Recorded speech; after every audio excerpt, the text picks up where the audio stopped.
Leonardo, sou um dos sócios mais antigos lá do escritório, sou tributarista de nascença, né? Há uns 10 anos eu acabei começando a me dedicar, 10 não, acho que 12, ao estudo do direito do trabalho também, né? E mais recentemente, pelo fato do escritório ser muito atuante na área de compliance, então é natural a gente começar a fazer uma interface do direito do trabalho com o legal compliance, né?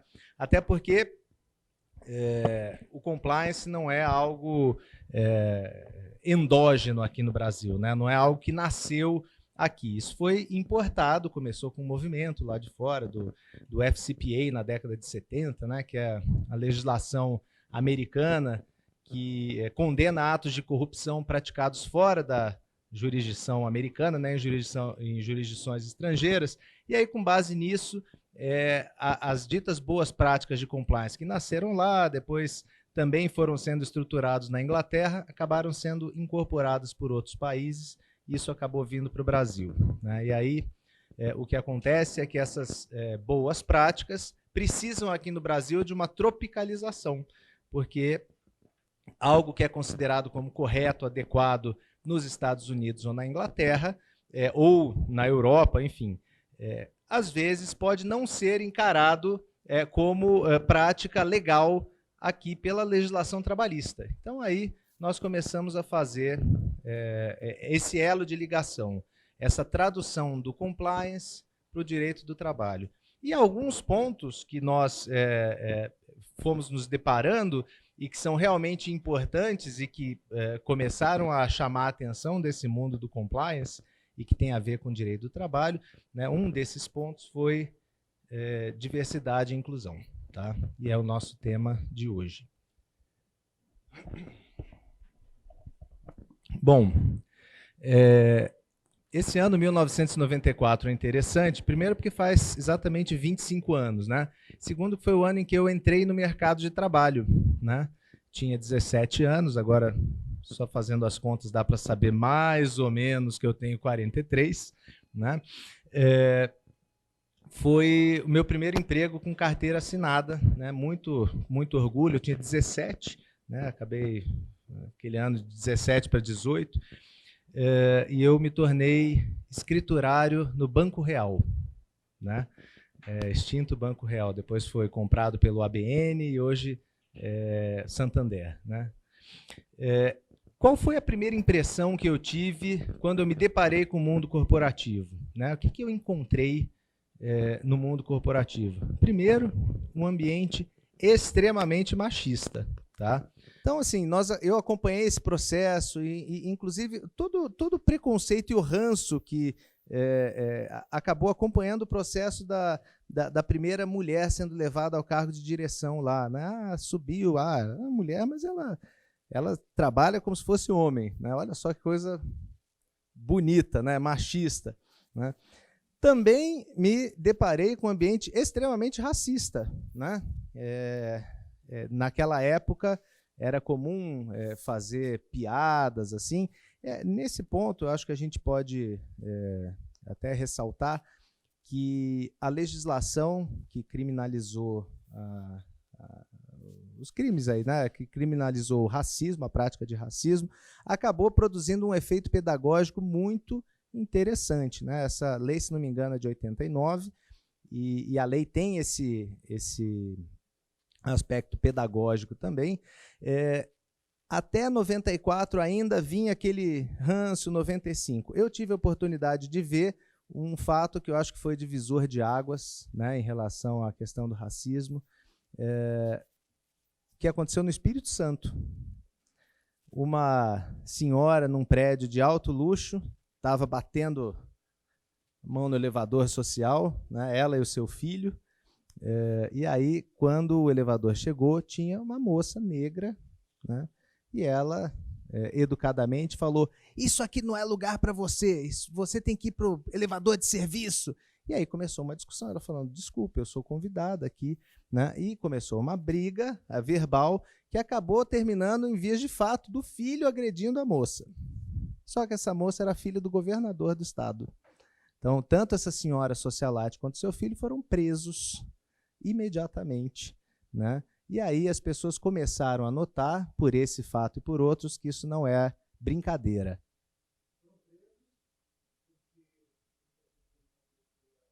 Por prática de racismo.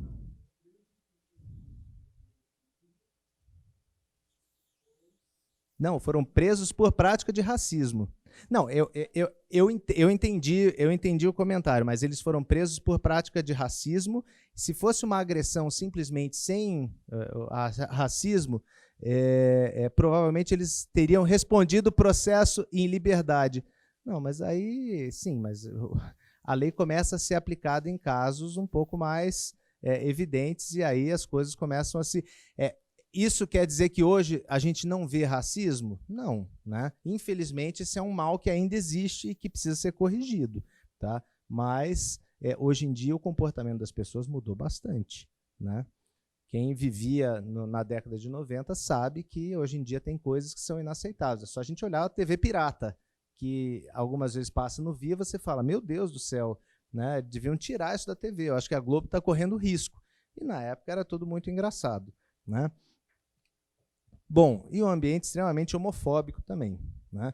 Eram poucas as pessoas que tinham naquela época a coragem ou a disposição de revelar sua orientação sexual e afetiva, né? E os poucos que faziam isso acabavam sendo relegados assim a segundo, terceiro, quarto plano, né? Não chegavam nem a cargo de gerente, era difícil. Eu não tive conhecimento naquela época de nenhum homossexual assumido que tivesse cargo de gerência, né? Eram todos analistas, enfim, né? Os poucos, né, que tinham a coragem de expor sua sexualidade, né? Bom, hoje em dia a gente vê mulheres em cargo de direção, isso é muito comum, tem CEOs, né? Então, C-level hoje está... É óbvio que a proporção ainda não está correta, né? A gente não vê a proporção na sociedade, a proporção da sociedade nos corpos diretivos das empresas, mas as coisas começaram a evoluir, né? Da mesma forma, questão racial, a gente falou das políticas contra a discriminação, tem a questão também das cotas, isso é um ponto muito controvertido, né?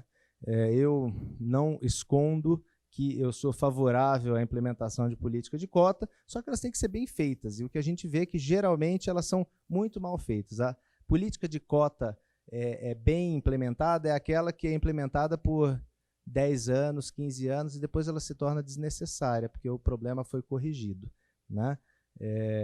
Cota não é algo que tem que ser eternamente, tem que valer eternamente. Ela serve para resolver um problema pontual. Infelizmente, o que a gente vê é que, geralmente, essas ações afirmativas, que são super importantes, são muito mal implementadas, né? Bom, essa é a minha opinião, e, como eu costumo dizer, ela vale com mais 4,30 uma passagem de ônibus, né? Mas, de qualquer forma, eu tenho essa convicção, né? Bom, também direitos garantidos aos homossexuais. Hoje, obviamente, existe homofobia? Existe. Infelizmente, a gente anda na Avenida Paulista e vê pessoas que estão lá para agredir umas às outras, né? Assim, é um negócio horroroso. Mas é fato que, com uma decisão que o Supremo Tribunal Federal que saiu do Supremo em 2001, se não me engano, né? Que passou a reconhecer como união estável e entidade familiar a união de pessoas do mesmo sexo, isso acabou definitivamente legitimando esse tipo de relação, e as coisas vêm também evoluindo. Ainda existe homofobia, infelizmente, também no meio corporativo, mas as coisas acabaram mudando, né? E a gente citou 3 grupos ditos ou que apresentam socialmente alguma vulnerabilidade, né? Eu costumo falar que essa vulnerabilidade ela é exclusivamente social, né? Porque o que gerou esse tipo de vulnerabilidade foi uma ficção que, por algum motivo, foi incutido na cabeça das pessoas e que não se baseia em nenhum fator objetivo, né? Por que a mulher deve receber menos do que o homem, né? o trabalho é diferente? Não é. A capacidade de trabalho, a perfeição, a excelência na execução é a mesma, né? Esse fator de discriminação sexo masculino-feminino ele só existe, ele só produz alguma diferença na cabeça das pessoas, né? Ele é uma ficção mesmo, que foi criada por algum motivo e que acaba tendo condicionamentos históricos, mas as pessoas estão acordando para esse fato, né? Então, assim, a gente fala de outras minorias também, e hoje a gente tem a questão dos transexuais, que vem sendo cada vez mais discutida, né? Enfim, tem pessoas portadoras de deficiência, preocupação com acessibilidade, com inclusão dessas pessoas na sociedade, né? Bom, e aí o fato é que nós estamos na era da diversidade e inclusão.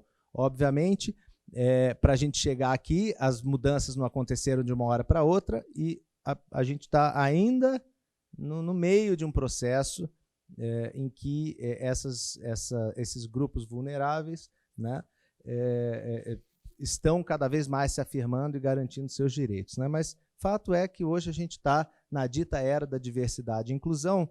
E aí, gente, já que a gente está falando disso, eu acho importante a gente conceituar, entender um pouco mais o que é diversidade, o que é inclusão, porque normalmente esses conceitos são tratados em conjunto e as pessoas falam, mas eu costumo dizer que acontece com diversidade e inclusão o mesmo fenômeno do assédio moral, né?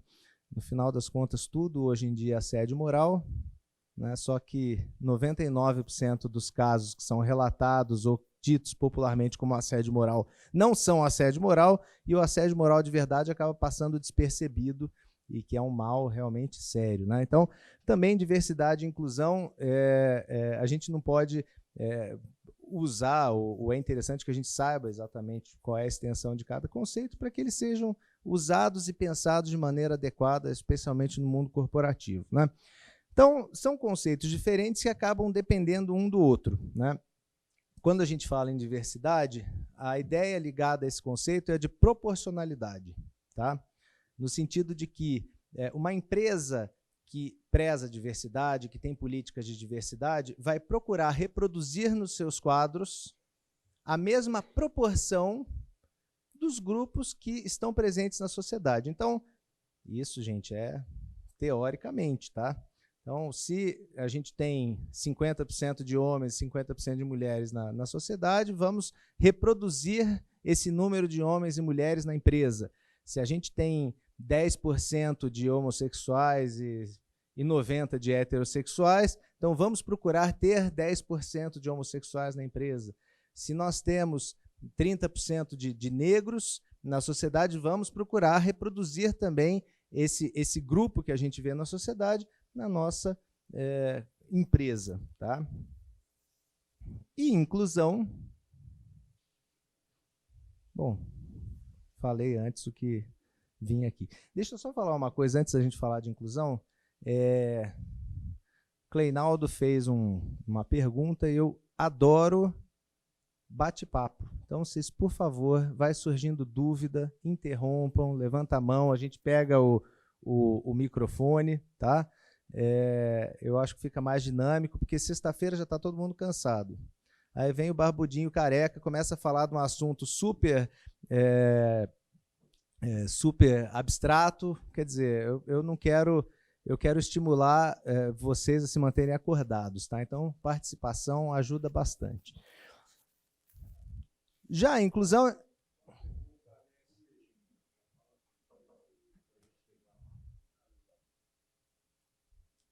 Você está sendo gravado, Bruno. Estou sendo gravado. Não, uma pergunta, você falou ali de proporcionalidade na sociedade, mas existe a sociedade como população como um todo, e existe a sociedade no sentido do que tem a ver com o ambiente de uma empresa, porque uma empresa, tem um monte de criança, não vai ter criança dentro da empresa. Então, existe uma sociedade que é a geral... economicamente ativa. Exato. Eu tenho porque, para a empresa, a população é aquele conjunto de pessoas que tem capacidade de trabalhar e contribuir com a empresa. Não é a sociedade como um todo, né? Não, obviamente crianças não, mas até interessante o comentário, porque hoje em dia existe uma preocupação também com idosos, né? Então, quando a gente pensa em uma política de diversidade bem implementada, a gente pensa também em ter pessoas de idades diferentes e conseguir reproduzir ali no... E a gente até vai entender por quê quando nós olharmos um estudo da McKinsey a respeito disso, né? Por que diversidade e inclusão interferem tão diretamente no resultado das empresas, né? Bom, quando a gente fala em inclusão, diferentemente do conceito de diversidade, aqui a gente não está falando em proporcionalidade, né? A gente está falando em um ambiente que permita que as pessoas sejam quem elas são, né? Que elas vivam os seus direitos de personalidade de maneira plena, né? Então, a pessoa, quando a gente fala em um ambiente inclusivo, a gente fala num ambiente em que cada um pode ser aquilo que é, efetivamente, né? Inclusive para exportação também, né? Quer dizer, pode se abrir para os outros, sem que com isso ela seja, por algum motivo, preterida em relação às oportunidades que o mundo corporativo traz, né? Então, diversidade, proporcionalidade e inclusão acho que o próprio nome sugere, o conceito está ligado a isso, a pessoa se sentir de fato livre para ser quem ela é, sem que isso a prejudique, né, de alguma forma.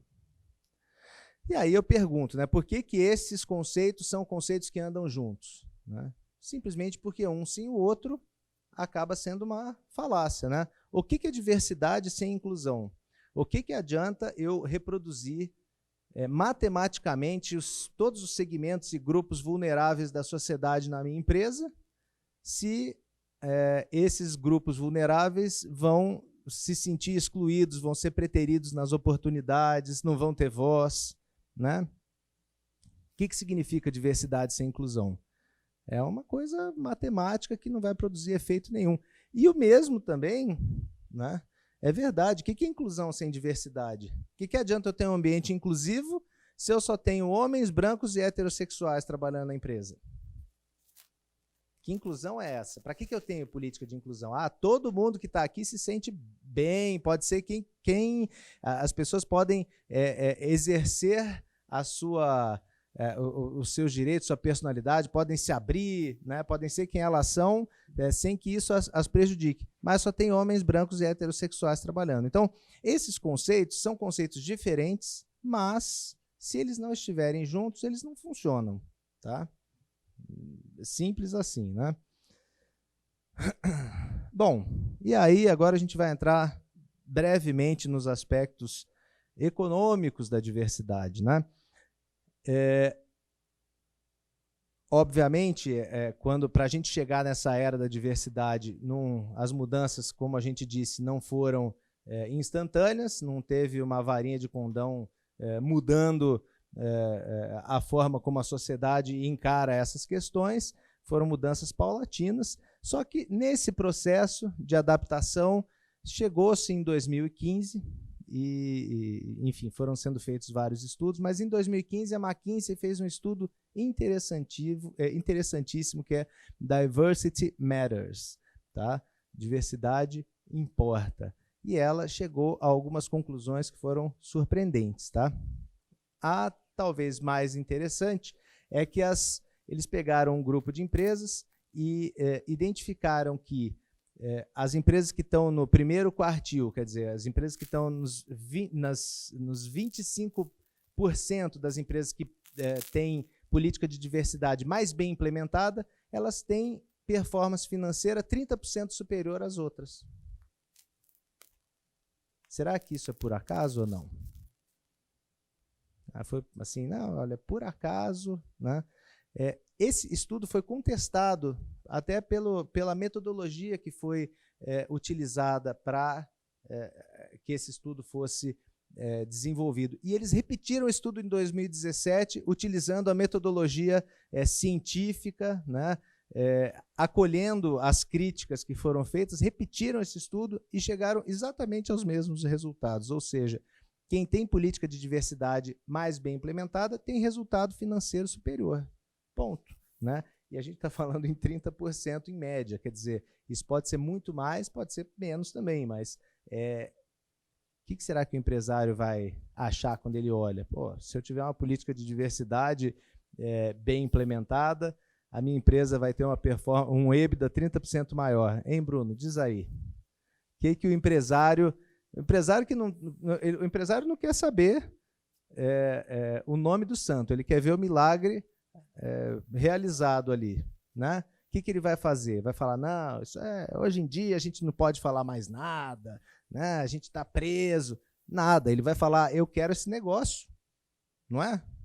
Então, bom, ou seja, se é assim, diversidade e inclusão não é mais moda, né? A gente tem no mundo corporativo modas, né? Tem as palavras, né? Tem algumas expressões que são bem legais, elas vão marcando época no mundo corporativo, né? Sinergia está fora de moda já, né?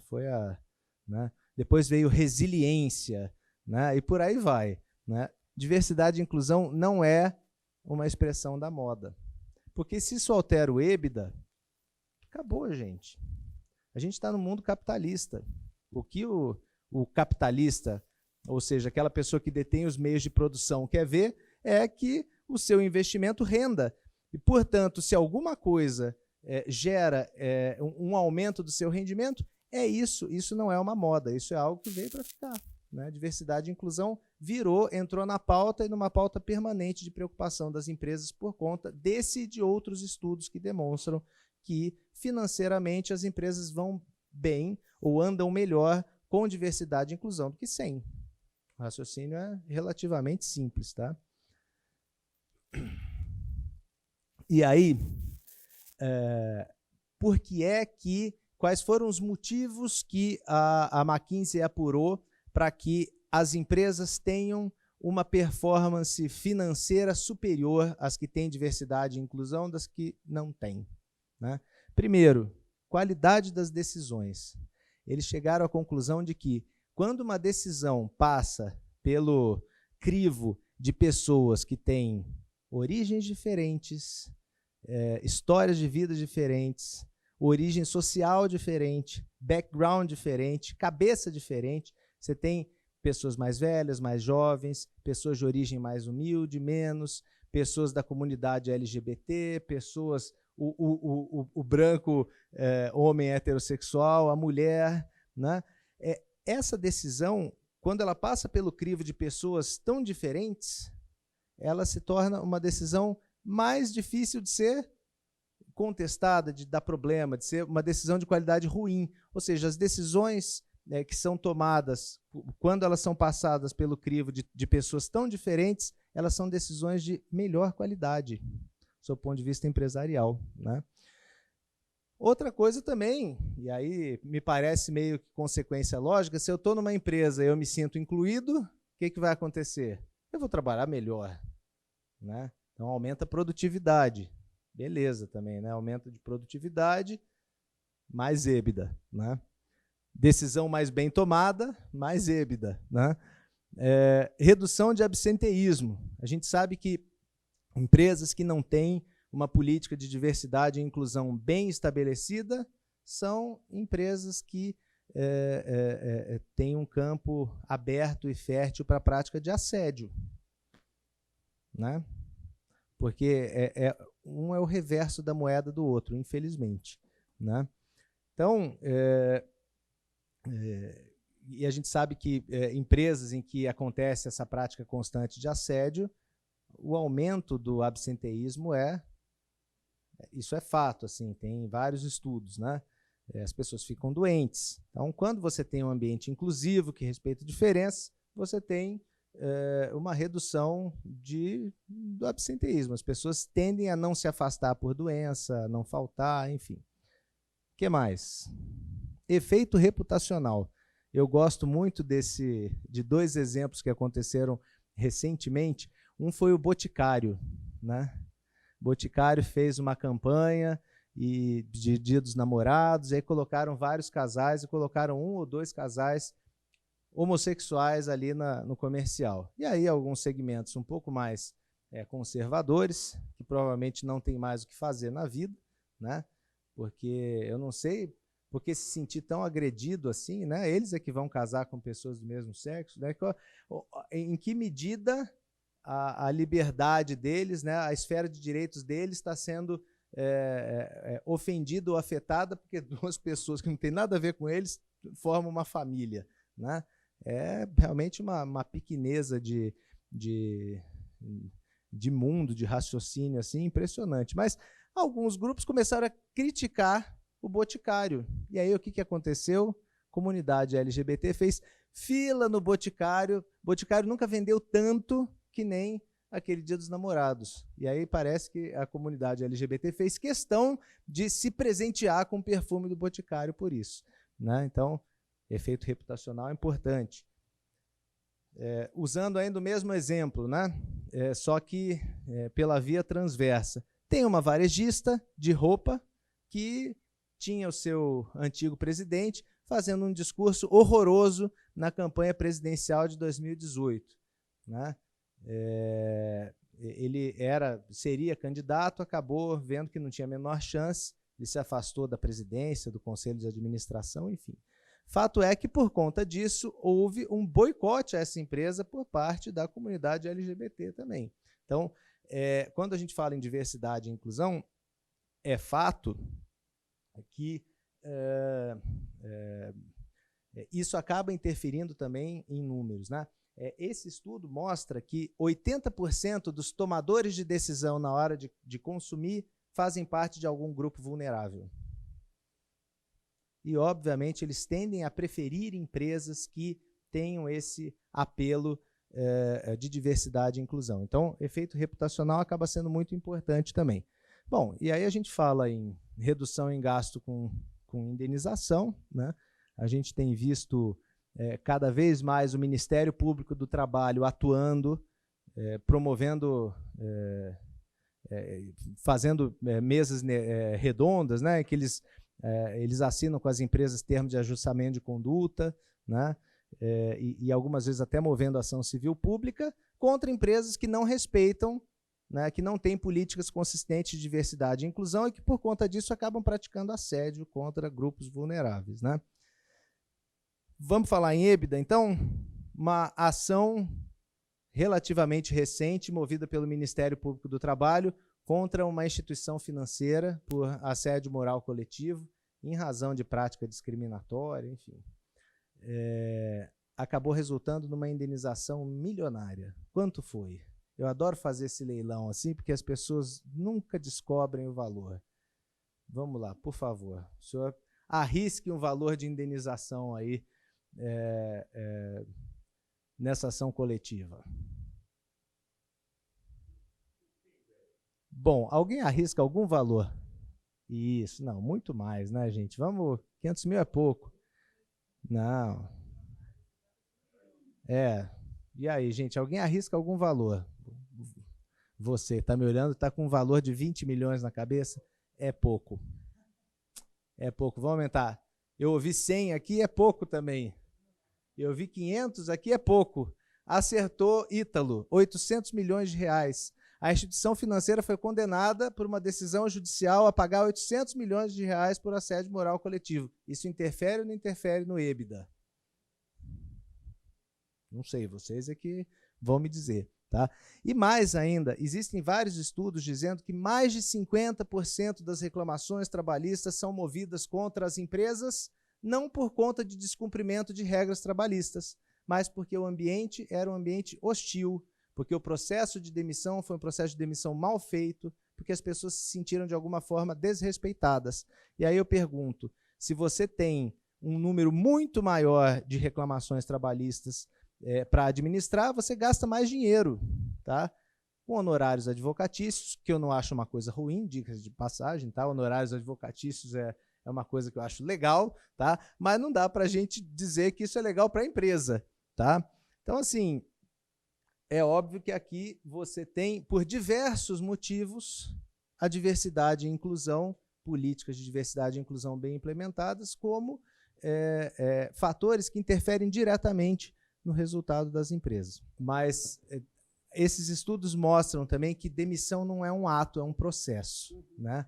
E a demissão, quando a gente fala em demissão bem feita, é a demissão que acontece quando a pessoa que é chamada para a salinha já sabe que vai ser mandada embora, porque já recebeu os feedbacks, porque a empresa agiu de maneira leal, correta com ela durante todo o período da relação contratual, né? E aí, então, é nesse sentido que a gente fala de demissão bem feita ou mal feita, né? Mas aí não é a questão da pessoa, não é o fato da pessoa ter ou não ter jeito de falar com o funcionário que está sendo desligado na hora, e sim tudo que antecedeu, né? O processo, a pessoa recebeu feedback, se a empresa foi legal, cumpriu com as suas obrigações, foi um ambiente agradável, né? A pessoa que vai embora num caso desse, obviamente tem gente que tem, sei lá, algum transtorno antissocial, mas a pessoa fala, pô, aquela empresa era tão legal, ou eu pisei na bola, ou eu realmente não me encaixava naquilo, né? Mas não vai sair bravo, falar, esses pi, né? Não, né? Então, e o que realmente motiva, principalmente empresa grande, você fala, gente, tem um monte de empresa grande que cumpre todas as regras trabalhistas, e mesmo assim tem um monte de reclamatória, né? Por que isso? Porque as pessoas ficam... E aí, então, gente, quando a gente fala em, né, indenizações e litígios, a gente tem um aspecto formal disso, né, de indenizações e litígios que podem surgir da falta de uma política de diversidade e inclusão bem implementada. Por exemplo, aqueles requisitos que a lei estabelece, cotas para pessoas com deficiência, número mínimo de idosos, né, o menor aprendiz, tá? Aliás, coisa importante, tá? Jurisprudência trabalhista, fazer um adendo aqui, né? Jurisprudência trabalhista tem sido cada vez mais rigorosa com relação ao cumprimento de cotas de pessoa com deficiência, tá? Antigamente, se a empresa chegava e demonstrava num auto de infração, porque não cumpre a cota, né, que publicou anúncio em jornal de grande circulação, que se esforçou para tentar achar funcionários, os autos de infração eram cancelados. Hoje em dia, por quê? A Justiça do Trabalho, certo ou errada, não sei, mas aí, como eu disse, minha opinião vale 4,30, né, o que vale é a decisão judicial. Então, por isso que é importante as empresas terem isso na cabeça. O Poder Judiciário hoje tem entendido que, se não há deficientes que estão aptos ao trabalho, incumbe à empresa a tarefa de capacitá-los. Tá? Então, assim, a gente tem visto algumas medidas interessantes que estão sendo adotadas por algumas empresas. Por exemplo, tem uma empresa de TI grande, né, desenvolvedora de sistemas, que resolveu colocar para cumprir cota na sua folha o time paralímpico brasileiro de basquete. Bom, certo ou errado, legal ou não, isso, né, legal do seu ponto de vista ético, né, não do seu ponto de vista jurídico, né, algumas soluções estão sendo buscadas pelas empresas, mas por que nós estamos dizendo isso? Porque é importante, hoje em dia, as empresas acordarem para essa questão das cotas de pessoas com deficiência. Tá? Algumas empresas ainda têm na cabeça a ideia de que, se elas não cumprirem, elas vão tomar um auto de infração e fica mais barato para elas pagar o auto e não cumprir a cota do que ter todo o trabalho para cumprir a cota. O problema é que o Ministério Público, quando vê reiteradamente as empresas não cumprindo a cota, tem movido ações civis públicas. Aí a gente sai do valor do auto de infração e vai para aqueles valores meio grandinhos ali, né, que a gente falou. Tudo bem, aquele valor é excepcionalmente alto, de 800 milhões, mas não sai barato. Tá? E nós temos também aqui o aspecto material, né, das indenizações e litígios, que são os casos de assédio. Em ações individuais, o assédio moral tem gerado indenizações cada vez mais altas. Normalmente, quando uma reclamação trabalhista, a pessoa pede indenização por dano moral, o juiz às vezes está na dúvida, fala, vou dar 5 mil reais, vou dar 10. E é mais ou menos por aí que a coisa acaba girando, né, orbitando. Só que, em casos de assédio moral de verdade, né, e isso acaba acontecendo em ambientes que não têm política de diversidade e inclusão bem estabelecidas, esses valores são maiores. A gente vê 50, 60, 80 mil reais de indenização quando existe o assédio moral comprovado em juízo. 80 mil reais para uma empresa grande é imaterial, mas vamos pensar no universo de 3 mil ações. Existe um número mágico, tá? Que as empresas têm em reclamações trabalhistas ativas o equivalente a de 5% a 15% do seu número de funcionários. Então, uma empresa que tem 10 mil funcionários tende a ter de 500 a 1.500 reclamações trabalhistas.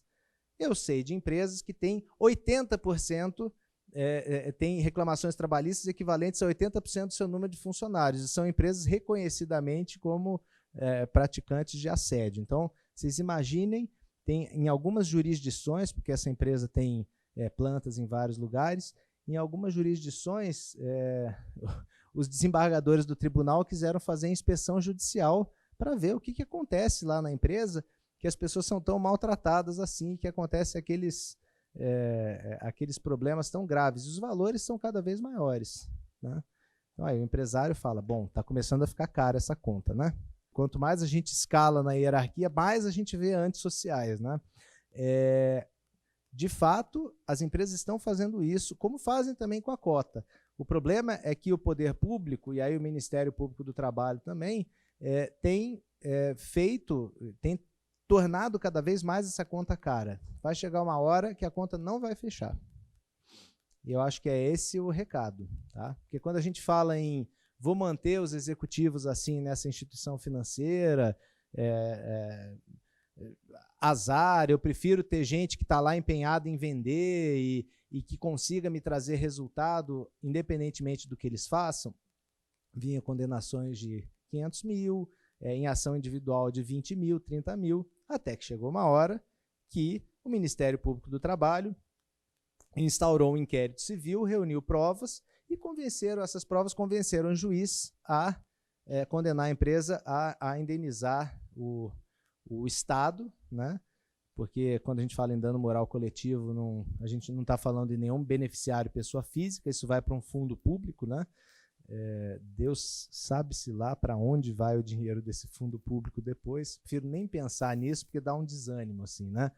Mas aí falou, bom, se você não se convenceu até agora, diante de todas as condenações e indenizações a que você foi submetido e condenado a pagar, então vamos ver se essa agora você aguenta. 800 milhões. E é isso que está acontecendo, é exatamente esse movimento que está acontecendo. Então, as empresas que dizem, prefiro pagar e continuar mantendo a minha prática, essa prática está com os dias contados. Esse é o recado, tá? Porque a conta vai ficar mais cara.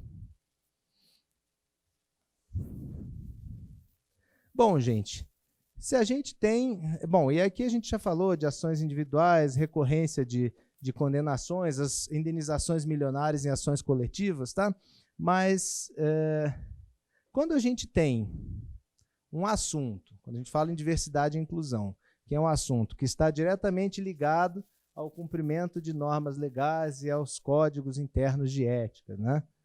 Associado a um risco de dano patrimonial ou reputacional elevado, a gente está falando de um assunto que interessa a quem? A que departamento na empresa?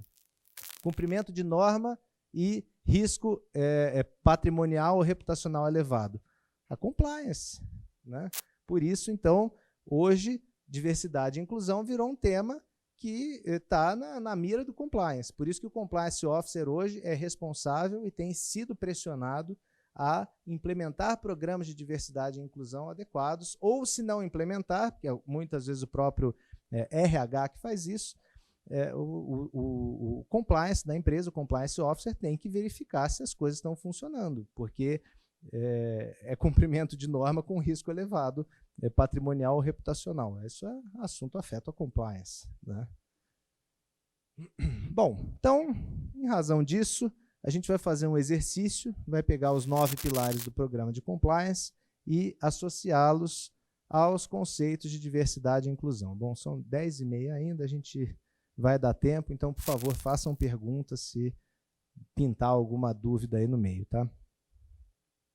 Primeiro pilar de um programa de compliance, tá? Gente, quando a gente fala em programa de compliance, não é política não, tá? Programa de compliance, você até tem as políticas ali, isso é um dos pilares do programa, tá? O programa é uma coisa um pouco mais ampla. Então, o primeiro pilar disso, que é o programa de compliance, é o suporte da alta administração. Exemplo, eu estou errando o botão e está desligando aqui, né?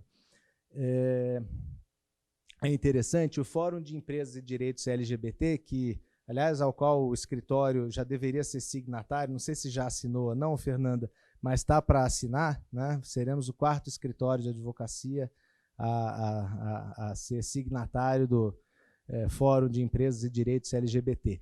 Ele traz 10 compromissos que as empresas que assinam, se tornam signatárias desse documento, devem seguir. E o primeiro deles é comprometer-se, presidência e executivos, com o respeito e com a promoção dos direitos LGBT. O que isso quer dizer? Que nada, nenhuma política, nenhum programa funciona se a alta administração não der suporte. Isso vale para compliance em geral e vai valer, obviamente, para diversidade e inclusão. Tá? Adianta eu chegar e falar, olha, gente, aqui é um ambiente, né, um ambiente inclusivo, aí chega o presidente da empresa, passa uma senhorita bonita, ele, que beleza, hein? Ele acabou de desmoralizar o programa de diversidade e inclusão da empresa. Então, por favor. O escritório de advocacia é muito mais machista. E essa questão do apoio da alta direção é muito complexa, porque não é somente você ter uma política de diversidade e inclusão, não é só você ter um compliance officer homossexual ou negro, não é só você fazer o dia nacional de LGBT todos os anos, com balões coloridos e festa. É exatamente a alta direção, é o CEO da empresa demonstrando no dia a dia e nas pequenas conversas do café que ele realmente apoia. Então, é muito complexo isso, porque eu vejo esses grandes escritórios, por exemplo, e tomam todas as grandes medidas para demonstrar no LinkedIn, por exemplo, que ele tem o perfil colorido, mas, na verdade, a gente percebe que a maior parte dos grandes sócios desses escritórios são homens machistas, brancos, heterossexuais, e não existe, na prática, uma inclusão de fato. E, no dia a dia, esse sentimento de outros advogados, de outros empregados da empresa, eles não conseguem perceber. Então, é muito importante, realmente, como você citou, o suporte da alta administração é o primeiro ponto. Porque se você tiver todos os outros, se você tiver vários treinamentos, se você tiver um marketing muito forte, se você tiver um reputacional muito forte da marca da sua empresa, não vai adiantar de nada se o seu empregado não se sentir realmente incluso. E isso vai vir muito de que ele sente a alta direção, o CEO da empresa, demonstrando isso no dia a dia. Perfeito, Ítalo. Eu não tenho nem o que complementar. Eu só vou jogar uma provocação aqui para vocês, tá? É muito fácil para uma grande empresa, como você disse, dizer, agora tem o dia LGBT, eu vou exigir que os meus fornecedores tenham políticas de diversidade e inclusão, né? Óbvio, né? Do alto da sua relação de superioridade como tomador de serviço em relação aos seus fornecedores, eu posso exigir o que eu quiser. Então, olha, eu sou tão legal que eu exijo que os meus fornecedores tenham política de diversidade e inclusão. Isso é fácil. O difícil é, bom, sou prestador de serviço. Se eu tiver um tomador de serviço que resolva, que não tenha política de diversidade e inclusão, e que, por algum motivo, diga, não quero ser atendido por uma mulher, não quero ser atendido por um negro, não quero ser atendido por um trans, por um gay. O que eu vou fazer nesse caso? Isso é difícil. Você dizer, eu não vou contratar um fornecedor que não tenha política é uma coisa. Agora, quando eu estou falando com cliente, com receita, o que eu vou fazer? E aí? É fácil? Lá no escritório a gente enfrentou 2 vezes problema, sim. E eu tenho muito orgulho de dizer que a nossa decisão foi por... Desculpa, eu ia usar uma expressão um pouco grosseira, eu não vou, porque... Mas, assim, F, vamos perder o cliente. Tá? Isso é difícil. E essa é a provocação. Empresas que respeitam diversidade e inclusão não tem que exigir dos seus fornecedores que tenham políticas também. Eles têm que dizer, eu não vou trabalhar, eu não quero dinheiro que venha de empresas que não respeitem as minhas políticas de diversidade e inclusão. Eu quero acrescentar ao discurso do Ítalo uma situação que eu tenho constatado no mercado, com 2 escritórios pequenos. Eles migraram, continuam atendendo pessoas físicas, trabalhadores, notadamente classe média baixa, negros, para o atendimento ao empresário, notadamente pequeno empresário negro, porque eles constataram a dificuldade de eles se sentirem bem atendidos. 2, pela primeira vez, um escritório num bairro de elite, recentemente ele fez uma mudança importante nos seus quadros. Hoje a maioria dos seus profissionais são afrodescendentes, e o objetivo deles nos próximos 5 anos é terem metade da sua clientela, notadamente de empresas, de empreendedores afrodescendentes. Bom, isso é muito legal, Cleinaldo. Eu acho realmente admirável. Agora, eu gostaria que esse escritório também se preocupasse em ter um sócio de equity negro, né? E aí a dificuldade, às vezes, é grande, né? Então, de equity, sócio de capital, seja negro também, né? Alta direção, alta cúpula, né? Então ótimo, porque eu acho que isso é importante, né? Dizer que tem política de diversidade e inclusão, e aí fala, não, eu tenho um monte tenho várias mulheres aqui, tenho gays, não sei o quê, mas está todo mundo ali no chão de fábrica, né? Tem muitas empresas e tem mulheres executivas que têm feito questão de dizer, olha, eu vou contratar vocês, mas cadê? Quero ser atendido por mulher. Que mulher está no board? Aí os caras vão e transformam. Não, tem umas histórias engraçadas. Eu acho que foi a diretora de compliance de uma empresa que me contou essa história, a Rogéria. Disse que ela foi contratar um escritório e ela faz questão de ser atendida por profissionais mulheres também, né?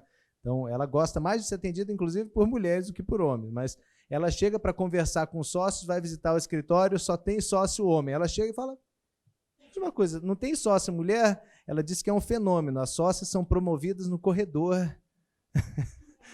Estou trazendo, olha, eu te batizo sócia. E a pessoa entra na sala já como sócia, acabou de ganhar o cargo de sócia na hora, né? Mas isso é uma coisa que realmente eu acho que esse é a dificuldade. Quando a gente fala em diversidade e inclusão, a gente tem isso em todas as escalas da empresa. Quem ia fazer mais alguma pergunta? Eu queria fazer um comentário respondendo a pergunta que o colega tinha feito, agora que chegamos ao Tone from the Top, falando sobre a alta liderança. Eu queria te relatar uma experiência pessoal de um programa muito bem implementado. Hoje eu sou contratada do W Faria, sou associada do escritório, e eu passei por um processo seletivo que, para mim, foi extremamente interessante e demonstra muito bem o que é um programa que realmente incutiu nas pessoas que a diversidade é importante. Durante todas as etapas que eu passei, as diversas pessoas que me entrevistaram em todos os momentos, sem se conversar entre si, isso que foi o mais interessante, porque em todas as entrevistas e etapas do processo eu acabava comentando, eu tenho uma namorada. As pessoas instantaneamente faziam uma certa cara de surpresa e diziam, aqui nesse escritório você vai ser muito bem recebida, né? Você vai ser abraçada, não tem problema nenhum, e realmente isso cria uma segurança que eu nunca tinha sentido. Porque ainda que em outros escritórios eu tenha sido bem recebida e tenha sido muito acolhida lá dentro, em nenhum processo seletivo isso me foi falado. Ninguém nunca me falou, aqui você já pode entrar em casa. Aqui você pode se sentir bem o tempo todo. Então, isso é um programa de compliance muito bem instaurado. Porque desde o advogado sênior que me entrevistou até o sócio que me entrevistou, isso foi reiterado em todas as etapas. E foi inclusive dito, se você tiver algum problema, relate. Porque se é um problema para você, é um problema para o escritório inteiro.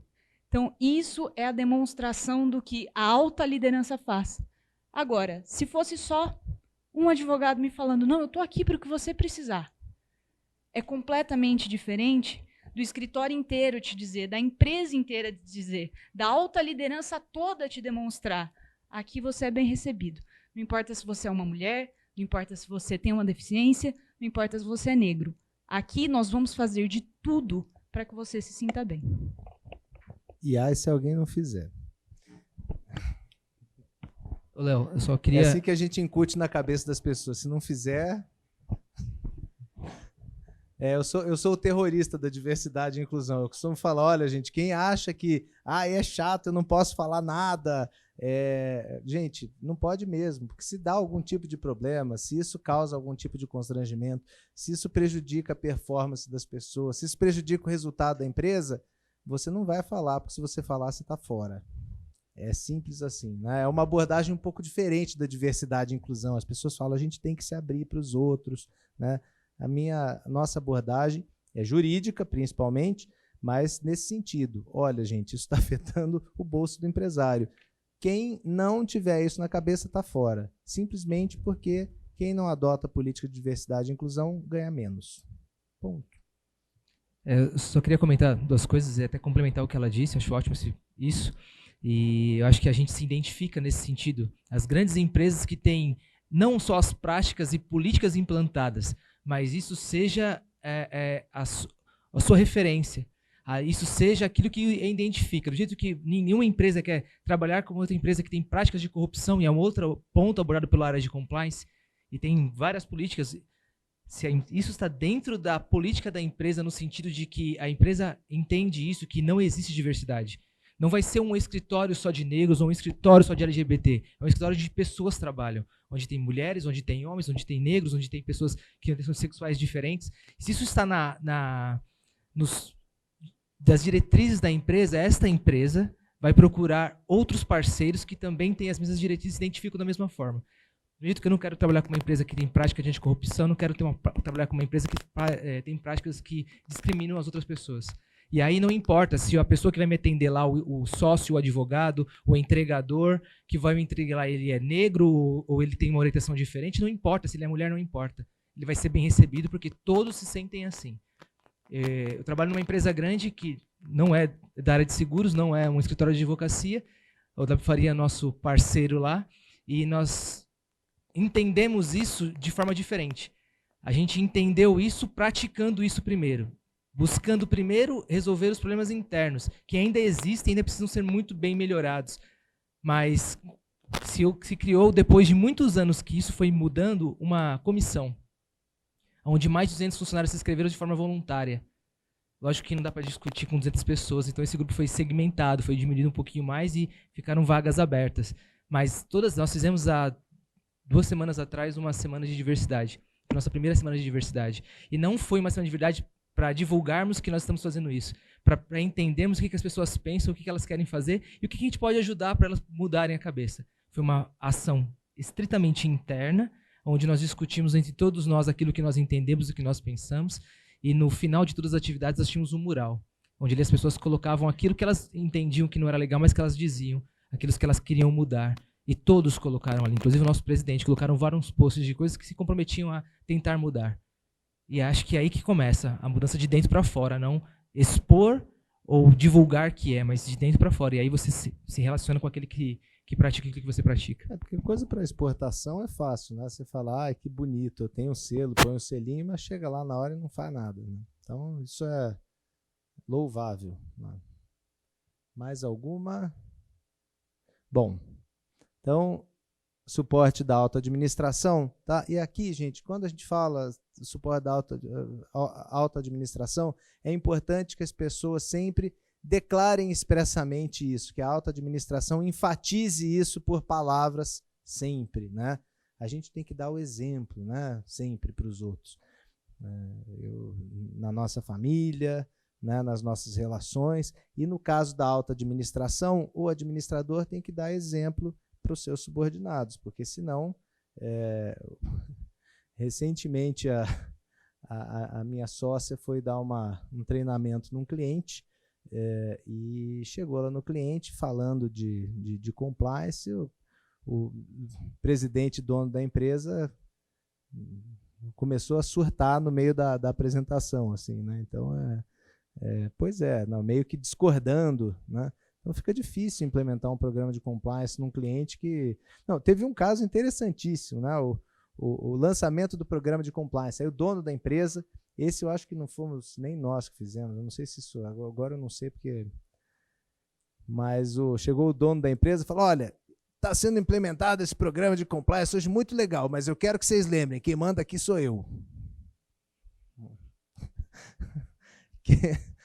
Que coisa legal isso, né? Funciona.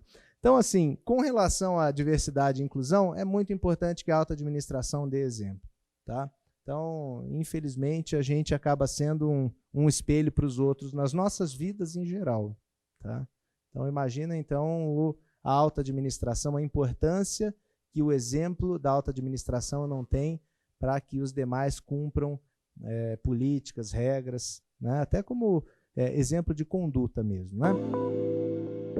A avaliação de risco, né? Segundo pilar do programa de compliance. É muito importante, quando a gente fala em diversidade e inclusão, gente, analisar a realidade de cada empresa, né? Cada empresa tem seus riscos envolvendo esse assunto. Teve, recentemente, uma construtora que foi condenada a pagar uma quantia enorme, tá? Acho que 200, 300 mil reais, numa ação individual para uma engenheira, porque ela sofria discriminação nos canteiros de obra, e a empresa não fazia nada. Falava, engenheira, veio para cá, sabe como é que é servente de pedreiro, como é que é a obra, canteiro de obra. Né? Veio para cá, então vai ter que se sujeitar a isso. E essa mulher escutava coisas horríveis, né? Eu tive a oportunidade de ver esse processo, as peças do processo, e eu não sei se isso acontecia, né? O processo cria uma realidade diferente da realidade de fato, né? A realidade do processo é aquela que está lá escrita e, no final das contas, é a que o juiz acha que é a mais factível, né? Mas, assim, se a gente lê o processo, você fala, cara, o que essa mulher passou durante o tempo que ela trabalhou na empresa? Né? Um absurdo. E a empresa não fazia nada. Tomou uma... E eu acho que disso aí ainda deve ter saído o ofício para o Ministério Público do Trabalho, e além dessa grana, eles vão ter que pagar uma grana ainda maior, provavelmente por dano moral coletivo. Bom, então aqui, quando a gente fala em avaliação de risco, é muito importante para que cada empresa tenha a noção de quais são os pontos e em que medida, fica à vontade, de em que medida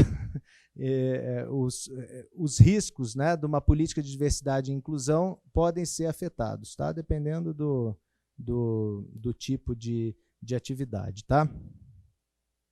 Bom, aqui tem também uma questão importante, que na hora de fazer essa análise de risco, muitas vezes o empresário acaba não percebendo exatamente os focos de risco, por isso a importância, eventualmente, de ter uma ajuda externa, por conta dos ditos preconceitos inconscientes ou vieses inconscientes. Isso é coisa da moda agora, né?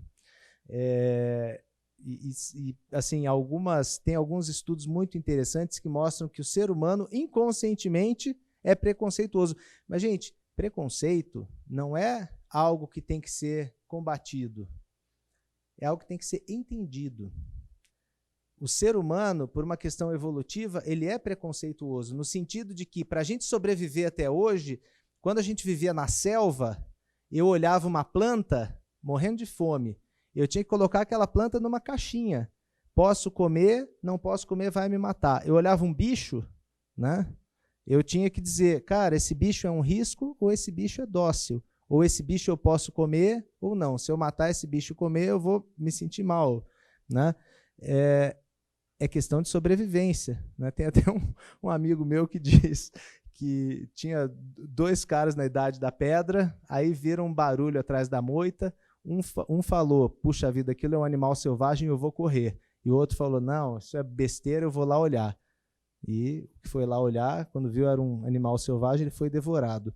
E eu e ele descendemos do cara que fugiu, né? Então, e no final das contas é assim, gente, né? Então, é uma tendência natural do ser humano. A gente olha as coisas e quer imediatamente, de acordo com as nossas próprias referências, colocar aquilo numa caixinha, tá? Só que a gente faz isso por um traço evolutivo, porque o ser humano é assim mesmo. A gente precisa ter consciência de que a nossa forma de processar as informações que aparecem na nossa frente nos levam a esse tipo de risco. E aí, por conta disso, existem os tais vieses inconscientes. A pessoa fala, não, eu não tenho preconceito com relação... Tem, só que você não sabe. Tem um estudo muito interessante, eu acho que foram 2 universidades que fizeram em conjunto, Harvard e mais uma, e começaram a analisar o processo de contratação de músicos numa orquestra. 5% de mulheres eram contratadas, né? Eram feitas as audições, assim, o maestro, os responsáveis pela contratação assistiam os músicos, e no final 5% dos músicos contratados eram mulheres. Aí essas universidades falaram, olha, a partir de agora, a audição às cegas. Vai ficar todo mundo de costas, ninguém vai ver o músico tocando, só vão ouvir. Afinal de contas, ninguém precisa saber se o músico é bonito, feio, alto, baixo, careca, barbudo, né? Homem e mulher. O que aconteceu com o número de mulheres contratadas? Ficou igual 5%, aumentou ou diminuiu? Em quantas vezes? 5 vezes. Quintuplicou o número de mulheres contratadas porque os maestros não viam quem é que estava lá. Existe viés inconsciente aí ou não? Pior de tudo é que tudo isso vem de uma ficção que em algum momento foi criada para atender um problema ocasional ou interesse ocasional, porque objetivamente esse fator de discriminação, ser mulher ou ser homem, não implica a diferença na qualidade do trabalho. Ser branco ou ser negro não implica uma diferença na qualidade do trabalho ou na capacidade que o ser humano tem de ser gestor. Isso é uma coisa que está incutida realmente, né? A gente foi criado a colocar isso numa caixinha imediatamente, porque a gente funciona assim, e para desincutir isso da nossa cabeça, a gente precisa, não é combater, a nossa forma de pensar, é entender como a gente pensa e eliminar, porque assim, não adianta, as pessoas não vão se livrar. Esse modo de reagir às coisas é um modo natural do ser humano. O que a gente precisa fazer é se condicionar a deixar essas ficções de lado e entender como a gente funciona para poder deixar isso de lado, porque senão a gente vai continuar vivendo exatamente o que ela disse, isso vai sendo perpetuado e a gente começa em casa mesmo, tá? Isso com certeza.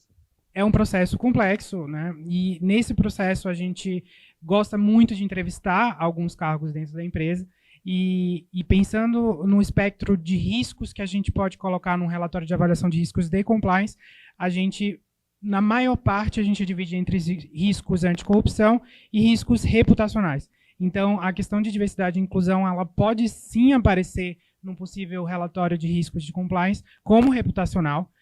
E nesse procedimento que a gente faz de entrevista, é muito comum, eu já passei por alguns momentos de entrevista em indústrias de bebida alcoólica, e que o sentimento de machismo é muito grande, de preconceito, tanto por ser mulher e heterossexual, e pessoas em cargos de gerência, elas falavam que não se sentiam confortáveis com a alta direção da empresa, citavam algumas questões. Então, assim, para os profissionais de compliance, falar de diversidade e inclusão é um pouco inovador, sim, porque até para pensar em que tipo de pergunta a gente pode provocar para o entrevistado na hora do Risk Assessment, a gente precisa repensar. A gente precisa realmente incluir no nosso outline de perguntas se realmente aquela pessoa, como que ela imagina que a alta direção está suportando não só o compliance, mas suportando a diversidade na empresa, por exemplo. Então, esse ponto de avaliação de riscos é muito interessante para a gente repensar o atual procedimento de Risk Assessment em compliance. Não, eu acho, inclusive, que compliance também tem que acordar para o fato de que compliance vai muito além da anticorrupção, né? Então, quando a gente fala em conformidade à regra, a gente pensa em conformidade à regra fazendo sempre uma curva ABC, né? Aquilo que me gera o maior risco patrimonial e reputacional, né? E felizmente a questão de diversidade e inclusão começou a ir para a categoria A, né? Então, isso é uma coisa importante, vai muito além da anticorrupção, ponto, né? E de fato aí o risco reputacional, mesmo nos modelos mais tradicionais, quando você vai fazer uma avaliação de risco em relação à parte, ao módulo anticorrupção do compliance, a gente tem isso acaba aparecendo também, né? Muito bom. Bom, e aí então nós falamos dos preconceitos inconscientes na avaliação de risco, porque exatamente por conta disso, às vezes, uma interferência externa para fazer essa avaliação de risco é importante, né? Às vezes é difícil para o compliance da empresa, alguém que já está lá às vezes há muito tempo, fazer, não digo avaliação de risco, né? Que o último dos pilares é o monitoramento, aí a gente tem que analisar todos, essa avaliação de risco ela tem que ser refeita constantemente, né? Só que às vezes você está ali no meio do furacão, você não percebe as coisas. Por isso é importante, de vez em quando, trazer um pouco de ar fresco para essa análise, né? E que essa avaliação de risco seja feita também por fontes externas. Não estou falando isso porque o escritório implementa programa de compliance, não, mas é porque é importante mesmo, tá, gente? Bom, código de conduta e políticas de compliance, tá? Eu costumo falar do primeiro, né? Se a coisa está escrita, é diferente do que a coisa ser só de boca. Você tem uma regra, precisa ser cumprida, né?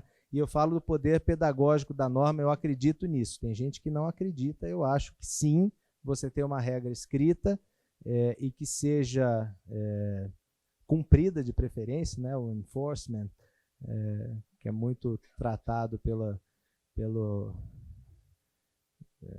na questão, em relação aos países que adotam a common law, principalmente, né, é o cumprimento da lei, né, como algo essencial e a produção de normas deles é diferente dos países que adotam a civil law, mas a norma tem um poder pedagógico importante. Então, é importante ter uma política escrita de diversidade e inclusão, tá? E que essa política seja abrangente, seja revista de tempos em tempos, porque a sociedade evolui, tá? Você tem algum ponto para falar sobre? Sim,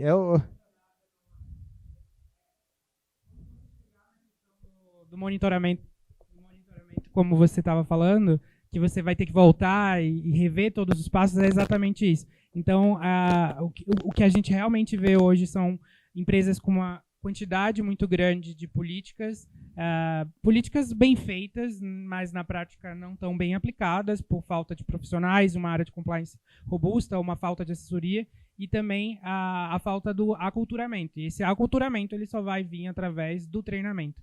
Então, o código de conduta e as políticas de integridade, né, de inclusão e diversidade, elas precisam muito mais de treinamento do que uma política anticorrupção, por exemplo. Porque é muito fácil a gente ficar falando de lava-jato, por exemplo, nos nossos treinamentos anticorrupção. Todo mundo sabe quantas pessoas foram presas, quanta quantidade de dinheiro que foi realmente foco de investigação. Mas quando a gente pensa no tema de inclusão e diversidade, é um treinamento diferenciado. É um treinamento que você tem pessoas extremamente com o preconceito velado, que elas nem conseguem enxergar. Então, a política de inclusão e diversidade, ela é muito... ela precisa de um treinamento muito mais repensado para aquele tipo de business, por exemplo. Então, acho que era esse ponto. Não. Eu até vou falar do treinamento em seguida, que é um dos próximos pilares, e tem uma pergunta meio tricky que eu costumo fazer nessa hora, mas foi muito bem colocado. Ainda só para falar de código de condutas e políticas de compliance, tá? A existência em si de políticas de diversidade e inclusão, em alguns processos trabalhistas, tem exonerado as empresas de pagar indenizações. Tá? Tem até um exemplo aqui, tem um número de processos, eu tenho alguns, esse aqui é do TRT de São Paulo, mas assim, ficou uma dúvida ali para o juiz, porque uma testemunha disse nesse processo A e outra testemunha disse B, né? Um ex-funcionário acabou entrando com uma ação contra a empresa porque, teoricamente, ele é homossexual e teria sofrido preconceito por conta disso. Tá? No final das contas, a testemunha dele disse que sim, a testemunha da empresa disse que não, e aí a juíza falou, bom, o que acontece é o seguinte, cada um disse uma coisa aqui, mas a empresa, além de tudo, além de ter me parecido o testemunho da testemunha da empresa um pouco mais plausível, a empresa ainda tem política de diversidade e inclusão estabelecida com treinamento, etc, etc. Portanto, não parece plausível a alegação do autor, né, do reclamante. Então, assim, quando a gente fala em regra escrita, essa regra escrita, além dela ser importante para exercer esse poder pedagógico, ela ainda tem um poder de exonerar a empresa em reclamações trabalhistas, né? De condenações. A gente sabe que, por mais que a empresa às vezes faça as coisas direitinho, né? Chega na hora da audiência trabalhista, pega um juiz um pouco mais tendencioso, né, a proteger o empregado, o preposto fala besteira, a testemunha pira, né? Porque a testemunha chega lá, senta na frente do juiz, o juiz olha e fala, o senhor sabe que aqui o senhor está falando em juízo, não pode, tem a obrigação de falar a verdade, e que se por acaso o senhor mentir, o senhor pode responder processo criminal e ser preso. O senhor está ciente disso? Nessa hora, tudo que o cara tinha na cabeça, né, por isso que em processo trabalhista a gente costuma falar, olha, né, às vezes o cliente fala, olha, você vai preparar a testemunha? Eu falo, eu não vou preparar nada. Eu só vou perguntar o que o juiz pode perguntar para a testemunha, ouvir as respostas. Primeiro que preparar a testemunha é ilícito, né? Segundo que não funciona. Tá? Então, o que eu vou fazer? Eu vou só ouvir, vou fazer as perguntas que o juiz deve fazer, ouvir a testemunha para ver se a testemunha sabe os fatos. Né? E eu sempre falo, olha, você, por favor, só vai falar a verdade, hein? Né? E é só assim que funciona. Tá? Porque senão, esquece. Você fala em ter a política de diversidade e inclusão, ou um procedimento, ou um processo, ou whatever, relacionado à diversidade e inclusão, você entende que isso seria visto da mesma forma pelo juízo, ou enfim, em algum momento? Porque é legal, acho bacana ter uma política, talvez seja importante para algumas empresas ter essa política escrita, e eu não sei, mas eu acho que muito mais do que isso talvez seja a aplicação disso. Não então, tem assim, dúvida. Ter a política, acho que talvez seja válido, mas eu queria entender só ainda nesse âmbito judicial o quanto a aplicação, ainda que não haja uma política escrita formal, mas que haja um movimento e um processo e procedimento implementados na companhia, se isso teria o mesmo efeito. Você sabe que não tem alguns precedentes interessantes, porque, obviamente, são poucas as empresas que têm uma política de diversidade e inclusão escrita, né? E muitas vezes o que acaba exonerando a empresa de responsabilidade em caso de, principalmente, discussão a respeito de preconceito por orientação sexual, quando a empresa demonstra que não, trabalham outras pessoas nessa mesma condição, um é gerente, um é supervisor, quer dizer, então é óbvio que a aplicação prática não é importante, ela é essencial, né? E que a existência de uma regra escrita não é, por si só, algo que vai definir o sucesso ou o insucesso da empresa numa reclamação trabalhista. Tá? Agora, é fato que ter uma regra escrita é o que popularmente se chama de plus a mais extra adicional Alguém sabe? Acrescido, mais alguma coisa aí, né? É um fator que, de fato, auxilia, é importante, e em algumas reclamações trabalhistas tem se mostrado como um fator que define a posição do juiz a respeito da questão, tá? Não que se eu tiver, mas não aplicar, isso vai funcionar. É um tá? pouco esse lado que eu quis trazer também. Se puder.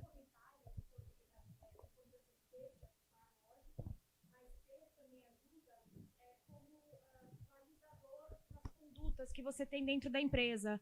Então, você tem escrito lá na política de... A gente tem onde o trabalho chama cartilha do respeito. E ajuda para o dia a dia. Então, quando lá você coloca a conduta que a gente espera de todos os colaboradores, e se eles não estão agindo daquela forma, você consegue aplicar, eventualmente, medidas disciplinares, e até, porque não, eventualmente, uma demissão por justa causa, porque a gente já deixou claro qual que é a conduta que se espera. Então, acho que é importante ter também para isso. Para o dia a dia, para gerenciar o programa de inclusão e diversidade. Muito bem colocado, tá? Porque o que acontece, né? Na demissão por justa causa, a demissão por justa causa, que é a pena capital aí no direito do trabalho, né?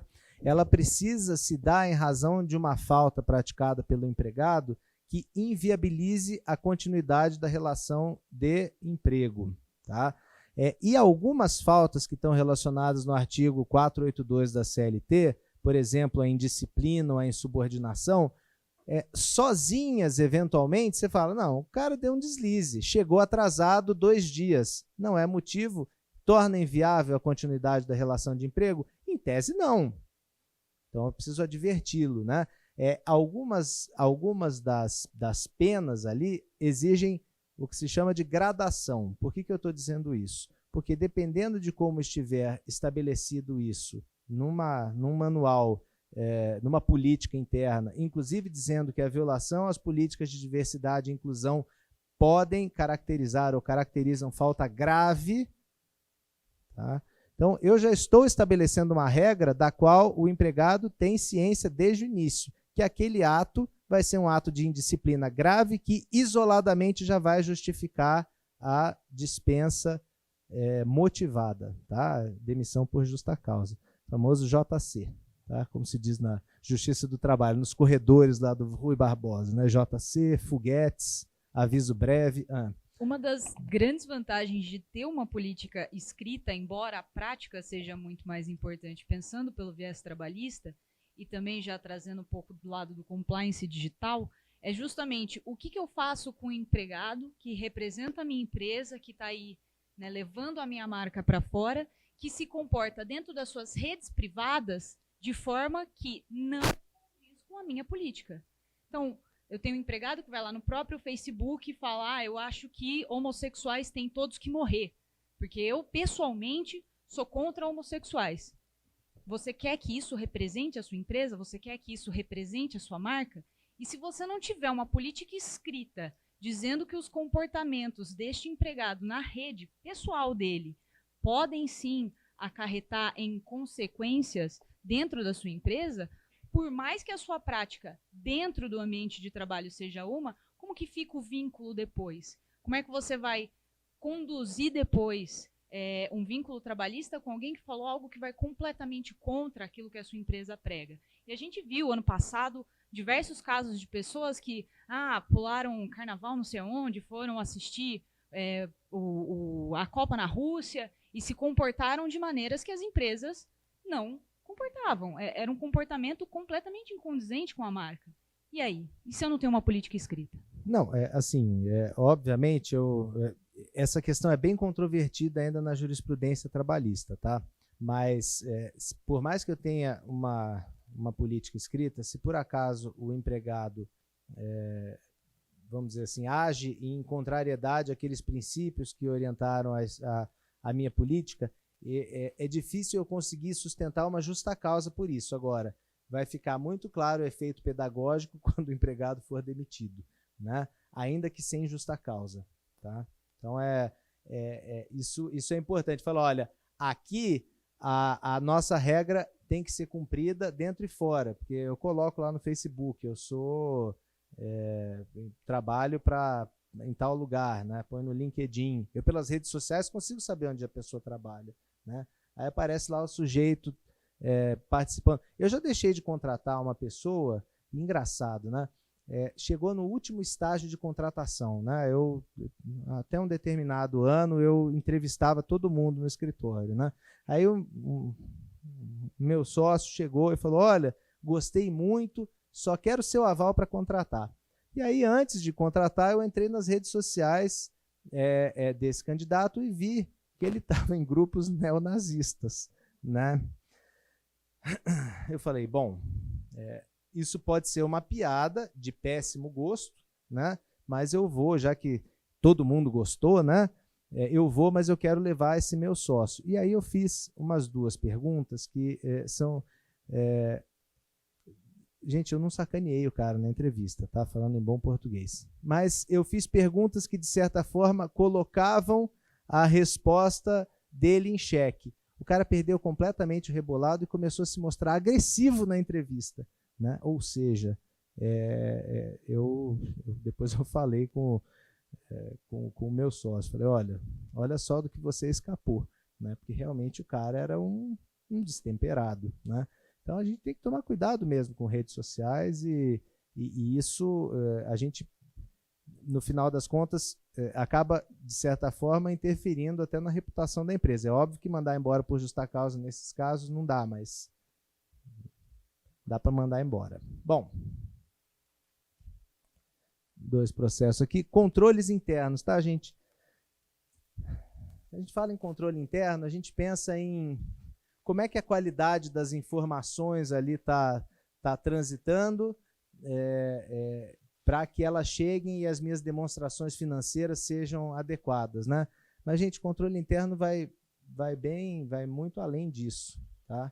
E certamente, quando a gente pensa em controle interno, a gente precisa pensar também nas demais áreas que hoje são objeto de atenção do compliance, tá?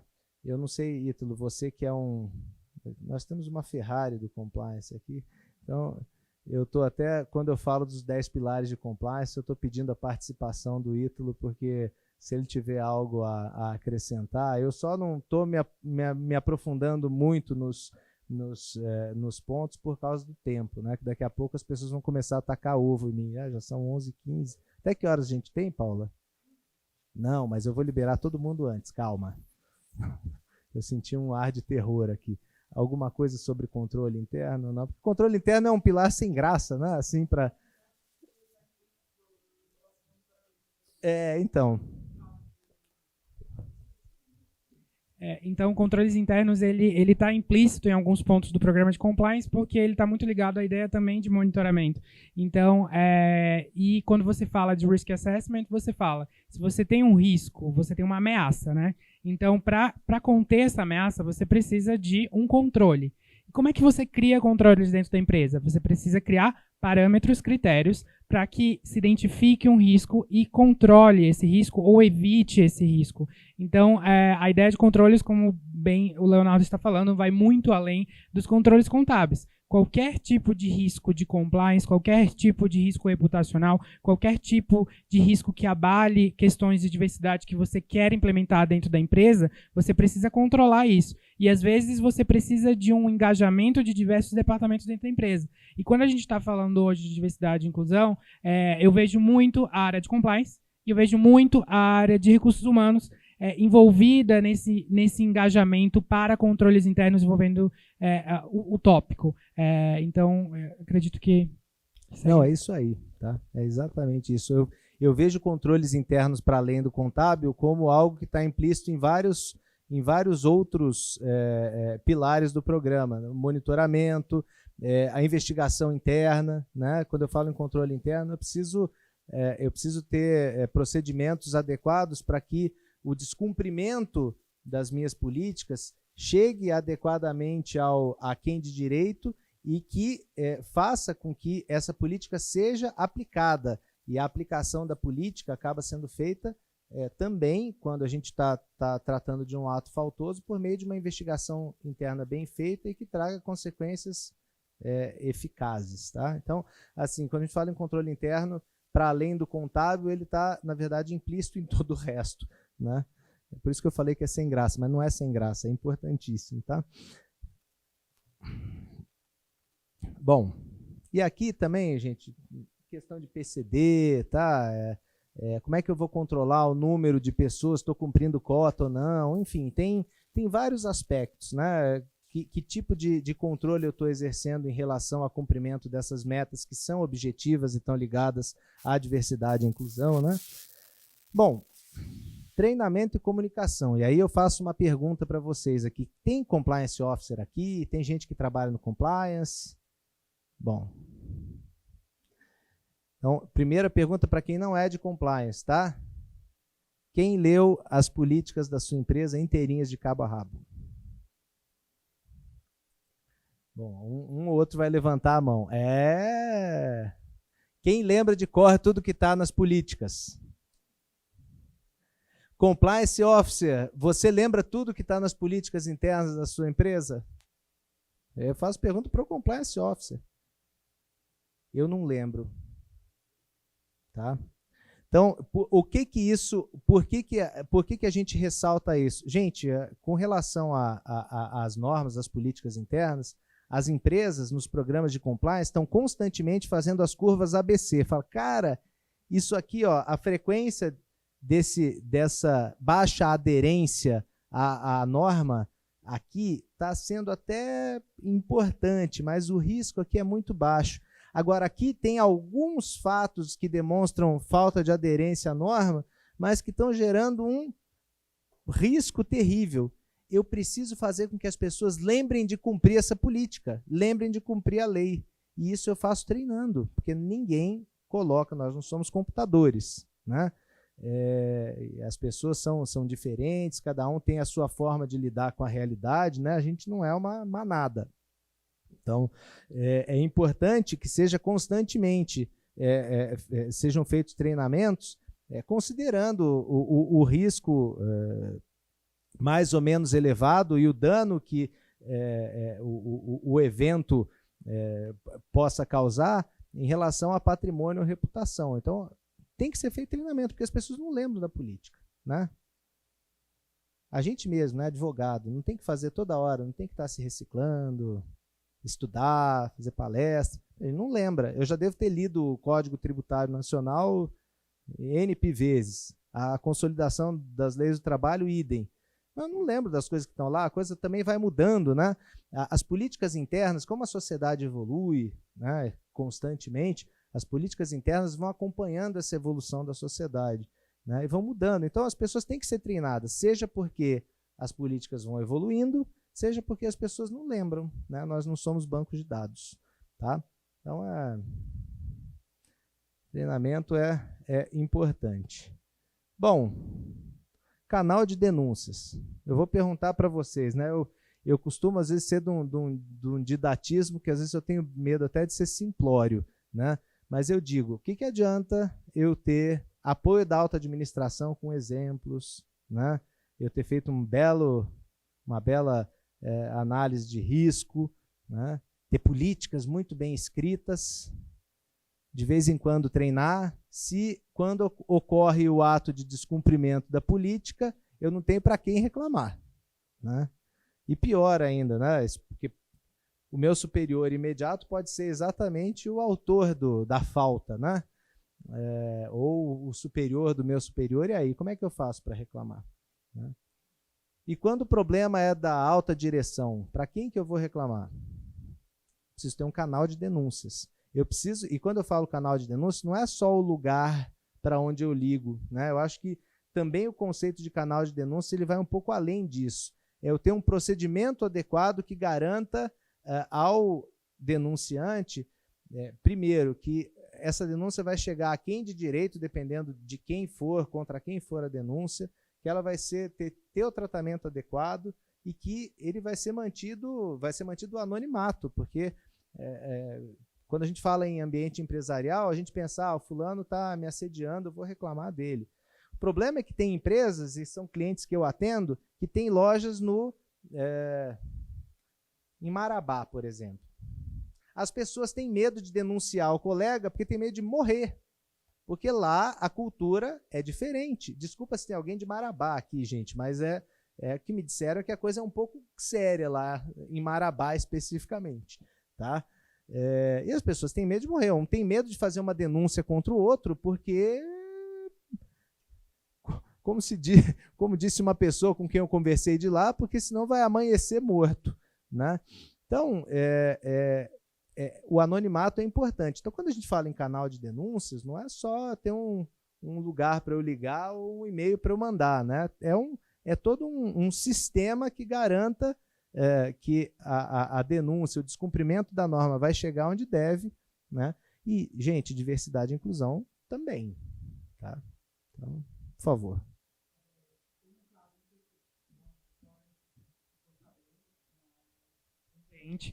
E o compliance officer desse cliente, ele é homossexual e a gente tem uma relação comercial muito boa, tem vários contratos com ele e ele foi envolvido numa denúncia foi uma denúncia que não veio por ele, veio de outra pessoa da empresa, mas chegou para ele porque ele é o compliance officer e no meio da denúncia dizia que outro empregado da empresa, diretor, falava mal do compliance officer, que dizia que ele utilizava palavras, né, chulas, humilhando o compliance officer para terceiros. Então, nesse caso específico, é muito complicado para o próprio compliance officer, tanto emocionalmente, conduzir aquela investigação, receber essa investigação, e claro, deve ser punida, deve ser feito todo o procedimento, mas naquele caso específico ele não poderia. Então, por sorte, esse cliente a gente tinha um contrato que era de receber as denúncias desse cliente diretamente. Então, e a gente conduzir também a investigação. E a investigação foi um sucesso e ele mesmo agradeceu porque ele falou, eu não tinha condições nem de analisar como é que eu respondo, né, essa denúncia. Então, o pilar de canal de denúncia não é como o Leonardo está falando, só de ter um canal de denúncia para eu ligar ou enviar um e-mail. Mas existem diversas formas para esse canal de denúncia existir. E muitas empresas não possuem uma política específica de canal de denúncia, tá? Isso é importantíssimo. E, às vezes, os denunciantes não sabem qual é o procedimento que vai ter, qual é a quantidade de dias, qual é o prazo, como que vai acontecer, quem vai tomar ciência. E tudo isso, existe um telefone, só sei disso. Eu vou fazer a denúncia, se ela vai ser efetiva, se ela vai ser conduzida a investigação, eu não sei. Então, tudo isso tem que ser muito pensado com as empresas, com o departamento de compliance ou jurídico, de pensar, ok, você vai ter um telefone e um e-mail, esse é o primeiro passo. Quem vai conduzir essas investigações, quem vai receber essas investigações, essas denúncias? Vai ser o compliance officer todas as vezes ou não? Então, no caso de dos possíveis responsáveis estarem, de certa forma, ter um conflito de interesse, né? Para onde vai? Né? Isso. E isso não necessariamente vai estar escrito no Código de Conduta. Vai ter que estar escrito numa política de investigações, entendeu? Mas de canal de denúncia. E isso... eu tô assim na área há mais de 5 anos, eu nunca vi uma empresa com uma política clara de investigações. Eu acho que eu vi 2 empresas que tinham uma política e não eram bem feitas. Então, assim, isso é muito, muito sério, porque até pensando na questão de produção de provas, na Justiça do Trabalho, e o Leonardo vai falar depois sobre investigação interna, é muito importante para a empresa ela estar resguardada com uma política bem feita sobre qual seria o ideal para uma empresa ter um canal de denúncias mais efetivo. Então, tudo isso tem que pensar em quantidade de empregados, em como que o departamento de compliance está estruturado, o RH faz investigação de assédio, então tudo isso tem que ser muito bem repensado, não é só ter o telefone para mandar a denúncia. Eu não sei se eu já te falei isso, mas... Não, quer dizer, o começo do que eu vou falar eu já te falei, mas eu não sei se eu te falei o final. Bom, meu lado B, eu atuo numa organização não governamental que promove cultura. É uma escola de samba, gente. Muito bom. Sou vice-presidente de uma escola de samba, né? E no mandato anterior, de 4 anos, eu era diretor jurídico e de compliance da escola. E eu tive que implementar a hercúlea tarefa de implementar um programa de compliance numa escola de samba, né? Lá até dava, porque é uma escola absolutamente isenta de qualquer tipo de ligação com o ilícito, né? Até por isso eles quiseram implementar o programa.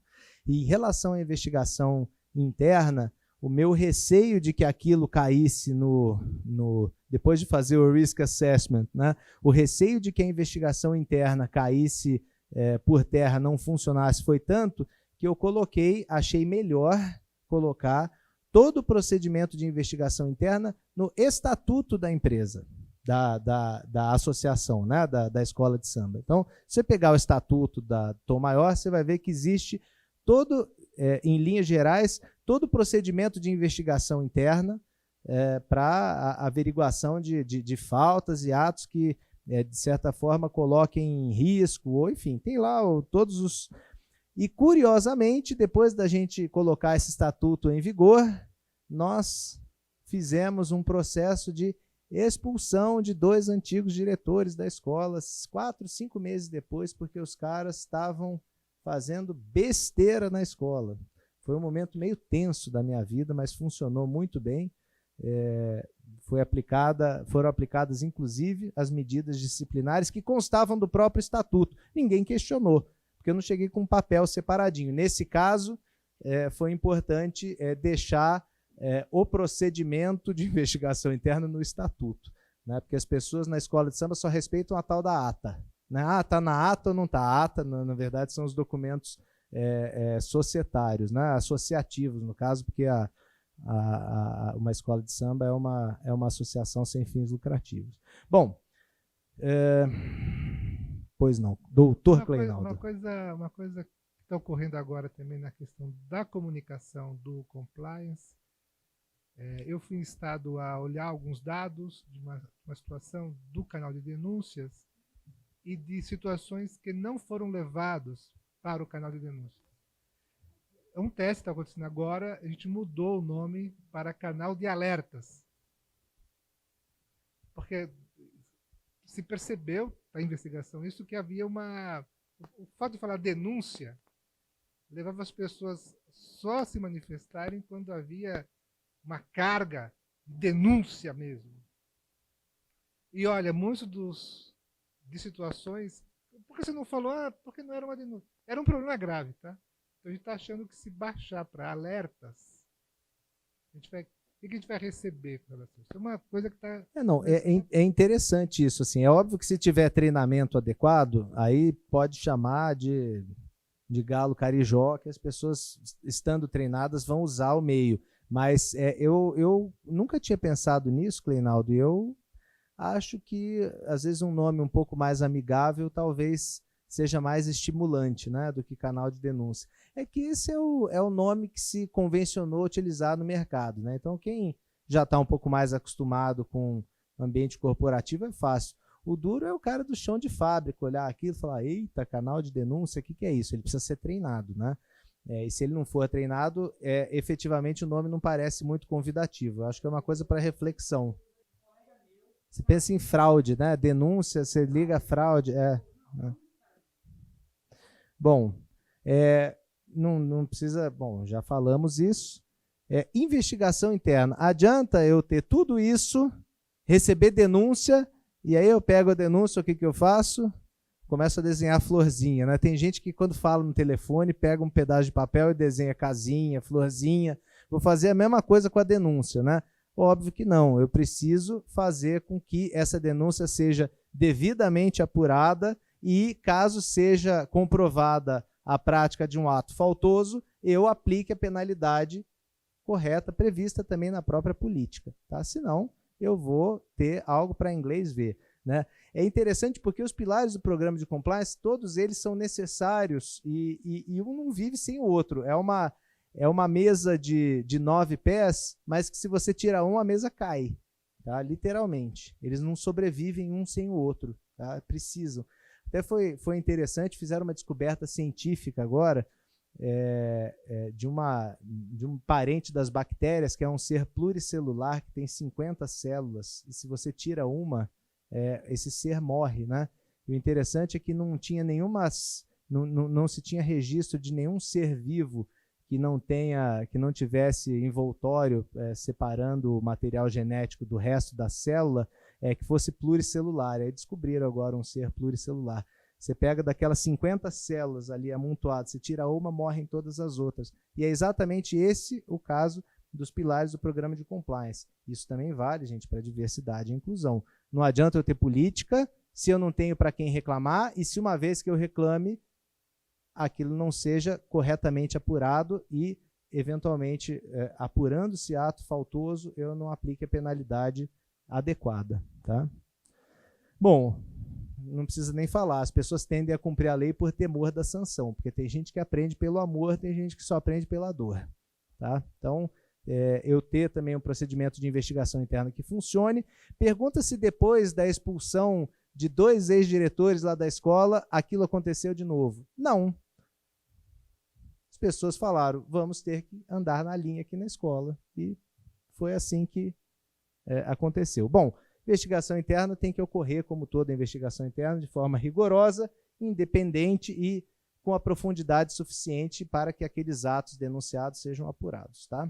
Novamente, como a gente estava falando sobre o procedimento, de ter uma política de investigações bem estruturadas, isso é muito importante. Semana passada, a gente estava numa entrevista de uma investigação interna que durou 8 horas. E com um tema extremamente pesado, que envolvia muito o emocional da pessoa, da entrevistada, e era uma mulher. Então, é muito importante você pensar na política de investigação interna, em como você vai conduzir essa investigação. Naquela entrevista, era necessário ter uma quantidade maior de mulher na sala. Era óbvio isso. Então, a gente teve que levar a Alessandra, e, enfim, era perceptível, eu era o único homem da sala, e era perceptível o quanto que ela estava confortável, apesar de estar 8 horas falando sobre um assunto extremamente pesado, e que talvez ela fosse presa, por exemplo. E a gente conseguiu fazer anotações tão boas que até se ela quiser utilizar para a defesa dela pode ser muito bom, mas para a defesa da companhia. E por quê? Porque a gente realmente propiciou para o entrevistado que ele sentisse a vontade e ele dissesse a verdade de uma forma mais completa, e somente a verdade. Então, eu acho que uma investigação interna de sucesso, digamos assim, ela também tem que pensar no procedimento correto. E o procedimento correto também, às vezes, dependendo da matéria, envolve questões de diversidade mesmo. De quem vai conduzir essa entrevista, de que forma vai ser conduzida essa entrevista. Então, em até um caso de assédio que você participou numa investigação envolvendo assédio sexual de uma rede de hospitais, que a gente trabalhava como secondment, então a gente fazia o trabalho de compliance officer, e a gente até pediu a ajuda do Léo, mas 7 enfermeiras elas sofriam abuso sexual de um dos médicos do hospital, e todas tinham medo de retaliação e tudo. Então, naquele caso específico, a gente precisava que quem coletasse o depoimento daquelas enfermeiras fosse uma mulher. 3 concordaram, né? Sim. Bom, 3 concordaram, a gente conseguiu 5 concordaram, 5. Bom, inicialmente foram 3, isso, então aí eu depois lembro a gente que depois e aí conseguimos dar suporte bem consistente para uma justa causa. Né? Justa causa que me deixou feliz, gente. Isso a gente acaba gerando um efeito positivo na sociedade, né? Quando você aplica uma punição por um descumprimento desse. Mas esse é um exemplo, Ítalo, que eu sempre dou quando eu vou falar tem uma palestra que eu dou sobre compliance trabalhista, em que eu falo da investigação interna na visão da justiça do trabalho. Né? E um dos exemplos que eu dou, na hora de falar da escolha do entrevistador e da importância disso, como é que eu vou colocar o Frota para ser entrevistador de uma mulher que sofreu abuso sexual? Impossível, né, gente? A gente precisa ter um mínimo de sensibilidade para perceber que a escolha do entrevistador pode ser determinante para que aquela entrevista tenha resultados positivos. Né? Bom, due diligence. Tá? Aqui, gente, é importância de verificação de fornecedor. Tá? Eu costumo usar o caso Zara, e vou falar isso rapidamente, e vejam como é importante. Adianta a Zara ter política de responsabilidade social, etc., etc., se ela contrata uma indústria, uma confecção que, por sua vez, quarteiriza para uma facção que mantém pessoas em regime análogo a de escravo trabalhando? Pois é, foi exatamente isso que aconteceu, né?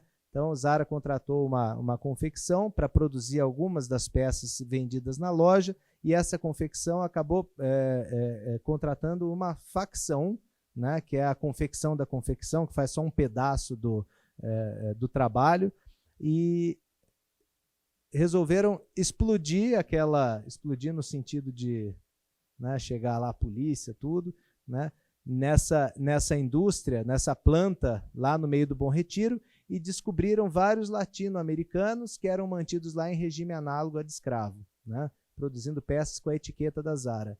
Quem é que apareceu na imprensa? Essa facção, a confecção terceirizada ou a Zara? O que apareceu na imprensa foi: Zara produz roupa, usa escravos para produzir roupa, né? Então, assim, o risco reputacional está também nos meus parceiros. Isso vale para a diversidade e inclusão. Tá? Eu preciso, na hora de verificar, de fazer a due diligence dos terceiros com os quais eu me relaciono, verificar se eles têm política de diversidade e inclusão consistente. Porque o risco reputacional, meu risco reputacional está ligado à conduta dos meus terceiros também. Caso Zara é um exemplo disso. Tá? Não somente se o terceiro tem as políticas de diversidade, mas se o terceiro não é envolvido em algum caso envolvendo alguma ofensa à diversidade. Então, isso é muito raro de se ver. Eu realmente até hoje ainda não consegui ver um cliente que realmente queira colocar isso na política de due diligence ou ter uma política de diversidade que coloque a due diligence como um dos pontos, mas deixo a ideia aqui para os participantes. Quarteirizados era uma coisa também para a qual as empresas até então não olhavam muito, né? Tanto é que uma empresa com o tamanho da Zara, com a estrutura da Zara, com a estrutura organizacional da Zara, talvez não tivesse tido até então esse cuidado. A partir do primeiro escândalo, todo mundo começou a se preocupar com quarteirizado. É o que vai acontecer também com diversidade e inclusão, gente.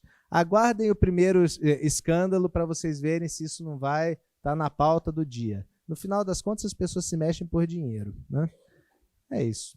Novamente, o procedimento de due diligence, a gente fala que é levantar a bandeira, o red flag, né? Levantar a bandeira vermelha.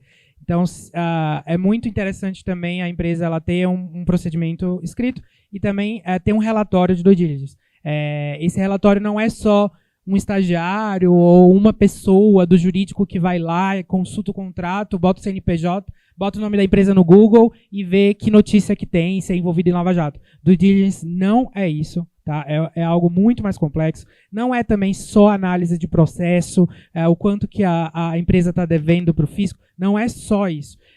Para você ter uma análise de um possível risco reputacional dentro de uma due diligence, você precisa de uma equipe capacitada, você precisa de uma assessoria para que realmente conduza um relatório bem feito que levante esse red flag. Então, esse red flag vai ser levantado, tem que ser encaminhado para um departamento de compliance que vai analisar e dizer, de acordo com as políticas da minha empresa de diversidade e inclusão, eu não vou prosseguir com relacionamento comercial com essa empresa. Então, eu vou recomendar para a área comercial de que não vamos prosseguir com esse relacionamento. Então, é muito importante ter isso em mente. Essa devida diligência, né, às vezes ela implica uma diligência de verdade, né? Quando você fala em diligência, você pensa em deslocamento e até o local. Tem empresas, por exemplo, como a Nike, que usam confecções, indústrias para produzir os seus produtos aqui. Eles não verificam só a qualidade do produto final. Eu sei porque tem um cliente nosso que produziu para a Nike bastante tempo. Ia um auditor da Nike verificar condições de trabalho. Ele falou, olha, o número de rolos de papel higiênico no estoque aqui para os seus funcionários está inferior ao que o padrão Nike determina. Os caras pensam até nisso, né? Então, quando você fala em due diligence de terceiro, dependendo do tipo de atividade, a gente está falando em um procedimento bem cuidadoso na contratação de terceiros, e isso também acaba interferindo em política de diversidade e inclusão. Bom, e agora o monitoramento, que as coisas mudam, né? E aí lembrando daquela frase célebre do filme Gato Pardo, que o Bruno ama, né? O Tommaso de Lampedusa, ele fala, vamos mudar para continuar tudo como está, né? Mas no final das contas, se a gente aplicar essa frase célebre desse filme em relação ao monitoramento, eu acho que até tem sentido, né? Para que a gente continue com uma política de compliance vigente, a gente tem que ir mudando no sentido de que a gente tem que ir aprimorando o nosso programa de compliance sempre. A gente tem que fazer, sempre reiterar, a alta administração tem que estar presente, a gente tem que fazer análises de risco constantes, reanálises de risco, né? A gente tem que atualizar as políticas, tem que aprimorar os controles internos, a nossa investigação, o nosso canal de denúncia, né? Isso porque, em relação à diversidade e inclusão, a sociedade vai evoluindo, né? E novas minorias vão aparecendo, novos grupos vulneráveis vão se afirmando e as empresas têm que estar preparadas para isso, né? Quem falava em inclusão de transexuais há 10 anos? Ninguém. Hoje, esse é o tema que tem gerado mais pergunta em treinamento, né? Então, por isso, e quando a gente fala em transexual, a gente está falando, que vestiário vai usar, né? Qual é o... Isso, obviamente, as políticas não contemplavam esse tipo vamos dizer assim, de problema ou de questão. Passaram a contemplar agora. Então, as políticas tiveram que ser atualizadas, né? Por isso, então, o monitoramento ele tem que ser constante, porque a sociedade evolui, os grupos vulneráveis também vão surgindo e novos conflitos e novos paradoxos vão aparecendo aí, né? Bom, dúvidas, então, acabou, viu, gente? É só agora dúvidas finais aqui. Bom, só... Das minorias, com ou sem aspas, só compartilhar uma situação dos meios de comunicação. No Canadá, já há alguns anos, em função de N situações, as pessoas obesas passaram a ser representadas entre os apresentadores dos telejornais. Lá está havendo um questionamento sobre, mas espera aí, a sociedade não é só brancos, negros e obesos. Há vários outros que não estão aparecendo nos meios de comunicação. A conversa lá está bem ao estilo canadense, mas... Uma das grandes emissoras de comunicação do país tem claramente uma política de emagrecimento de perfis. As pessoas, para poderem aparecer lá, precisam ser magras e, se prestarmos atenção... Estou ferrado. Estou ferrado, não é poder trabalhar na TV. São dois. E, se prestarem atenção, todos aqueles que atingem a faixa dos 40 anos de idade, se não integrar um determinado grupo, eles saem de cena. Bom, um horror isso, né? Gordofobia. É absurdo isso. Logo para quem gosta de comer que nem eu, meu pai era italiano, né? Imagina assim, carboidrato puro, pois não. Buscando representar aquelas cotas sociais, enfim, dentro das empresas, como que isso tem funcionado na prática para que não seja só uma representação que fique estagnada formal, né? Por patamar, na verdade. Porque o meu medo é que a gente deixe pessoas diferentes ocuparem espaços que elas já ocupam. Então, por exemplo, eu fico pessoalmente muito incomodada quando eu vou até o TJ e eu vejo que os desembargadores e desembargadoras são todos brancos e as pessoas que também trabalham no TJ, mas que estão servindo o cafezinho deles, são todas negras. Como é que a gente faz para, na hora de implementar essa cota dentro da empresa, a gente não deixar segmentado? Tudo bem. Tudo bem que a gente não vai colocar o cego para conduzir o ônibus, né? Existe uma problemática aí que é outra. Mas como é que eu não vou... então as pessoas são negras, elas vão só ficar aqui no back office, elas vão ficar escondidas, não vão chegar a cargos de alta liderança, ou você que é homossexual. Não tem problema, pode ser homossexual aqui dentro, mas não pode ser vendedor, porque você vai expor a empresa de uma outra maneira. Então, Então, como que funciona o controle disso?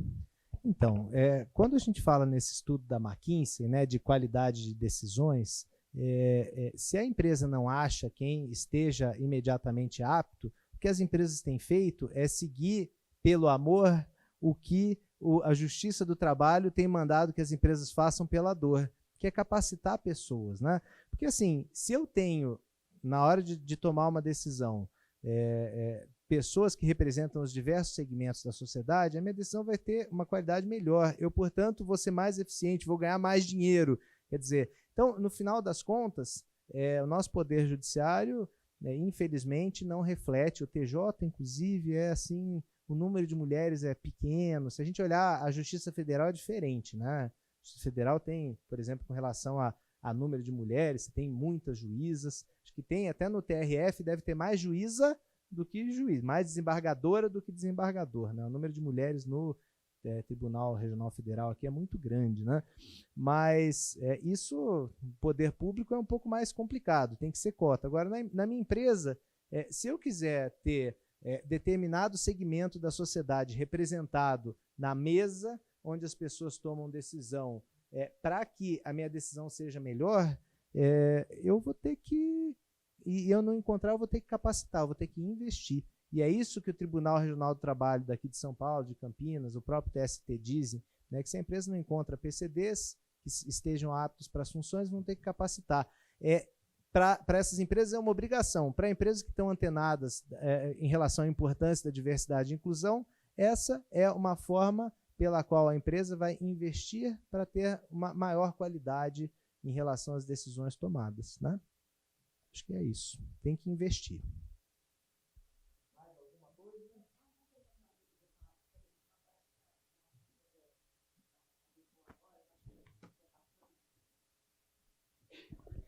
A gente adotou a prática agora de blind CV. Então, você não tem ali vários dados naquele currículo e você consegue avaliar a pessoa pela sua capacitação e não, né, de repente, por outros fatores, como idade, ou raça, ou orientação sexual. Óbvio, isso já não vem no currículo normalmente, mas... Enfim, então, eu acho que é uma prática legal, assim, que está começando a ser implementada e que pode ser também um caminho, acho que por esse outro lado que você trouxe da sua questão, né? Foto no currículo também. Eu nunca gostei de foto no currículo, tá? Mas eu perdi o preconceito depois que alguém me mandou um currículo com foto e foi uma excelente aquisição para o escritório, entendeu?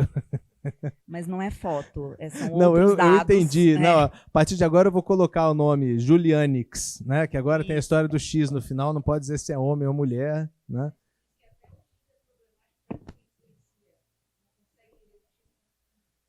Ai, meu Deus do céu.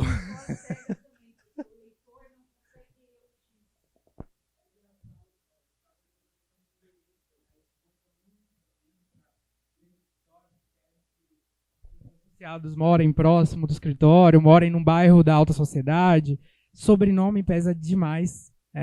Eu já trabalhei em escritório grande que sobrenome era uma coisa assim imprescindível, e questão da formação acadêmica. Então, será se a faculdade pesa muito, porque para a nossa área de direito é PUC Mackenzie. Nem USP é interessante para grande escritório porque eles não gostam do perfil da USP. Então, será se o blind também poderia ser bacharel em direito apenas?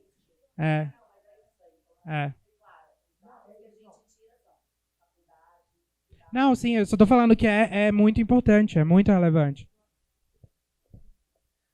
Mais alguma dúvida? Bom, gente, se depois alguém tiver alguma dúvida, eu estou à disposição, as pessoas têm meu contato. Eu gostaria de coração agradecer a presença de vocês aqui. Foi um privilégio ter vocês aqui uma manhã para a gente discutir esses assuntos que são tão importantes.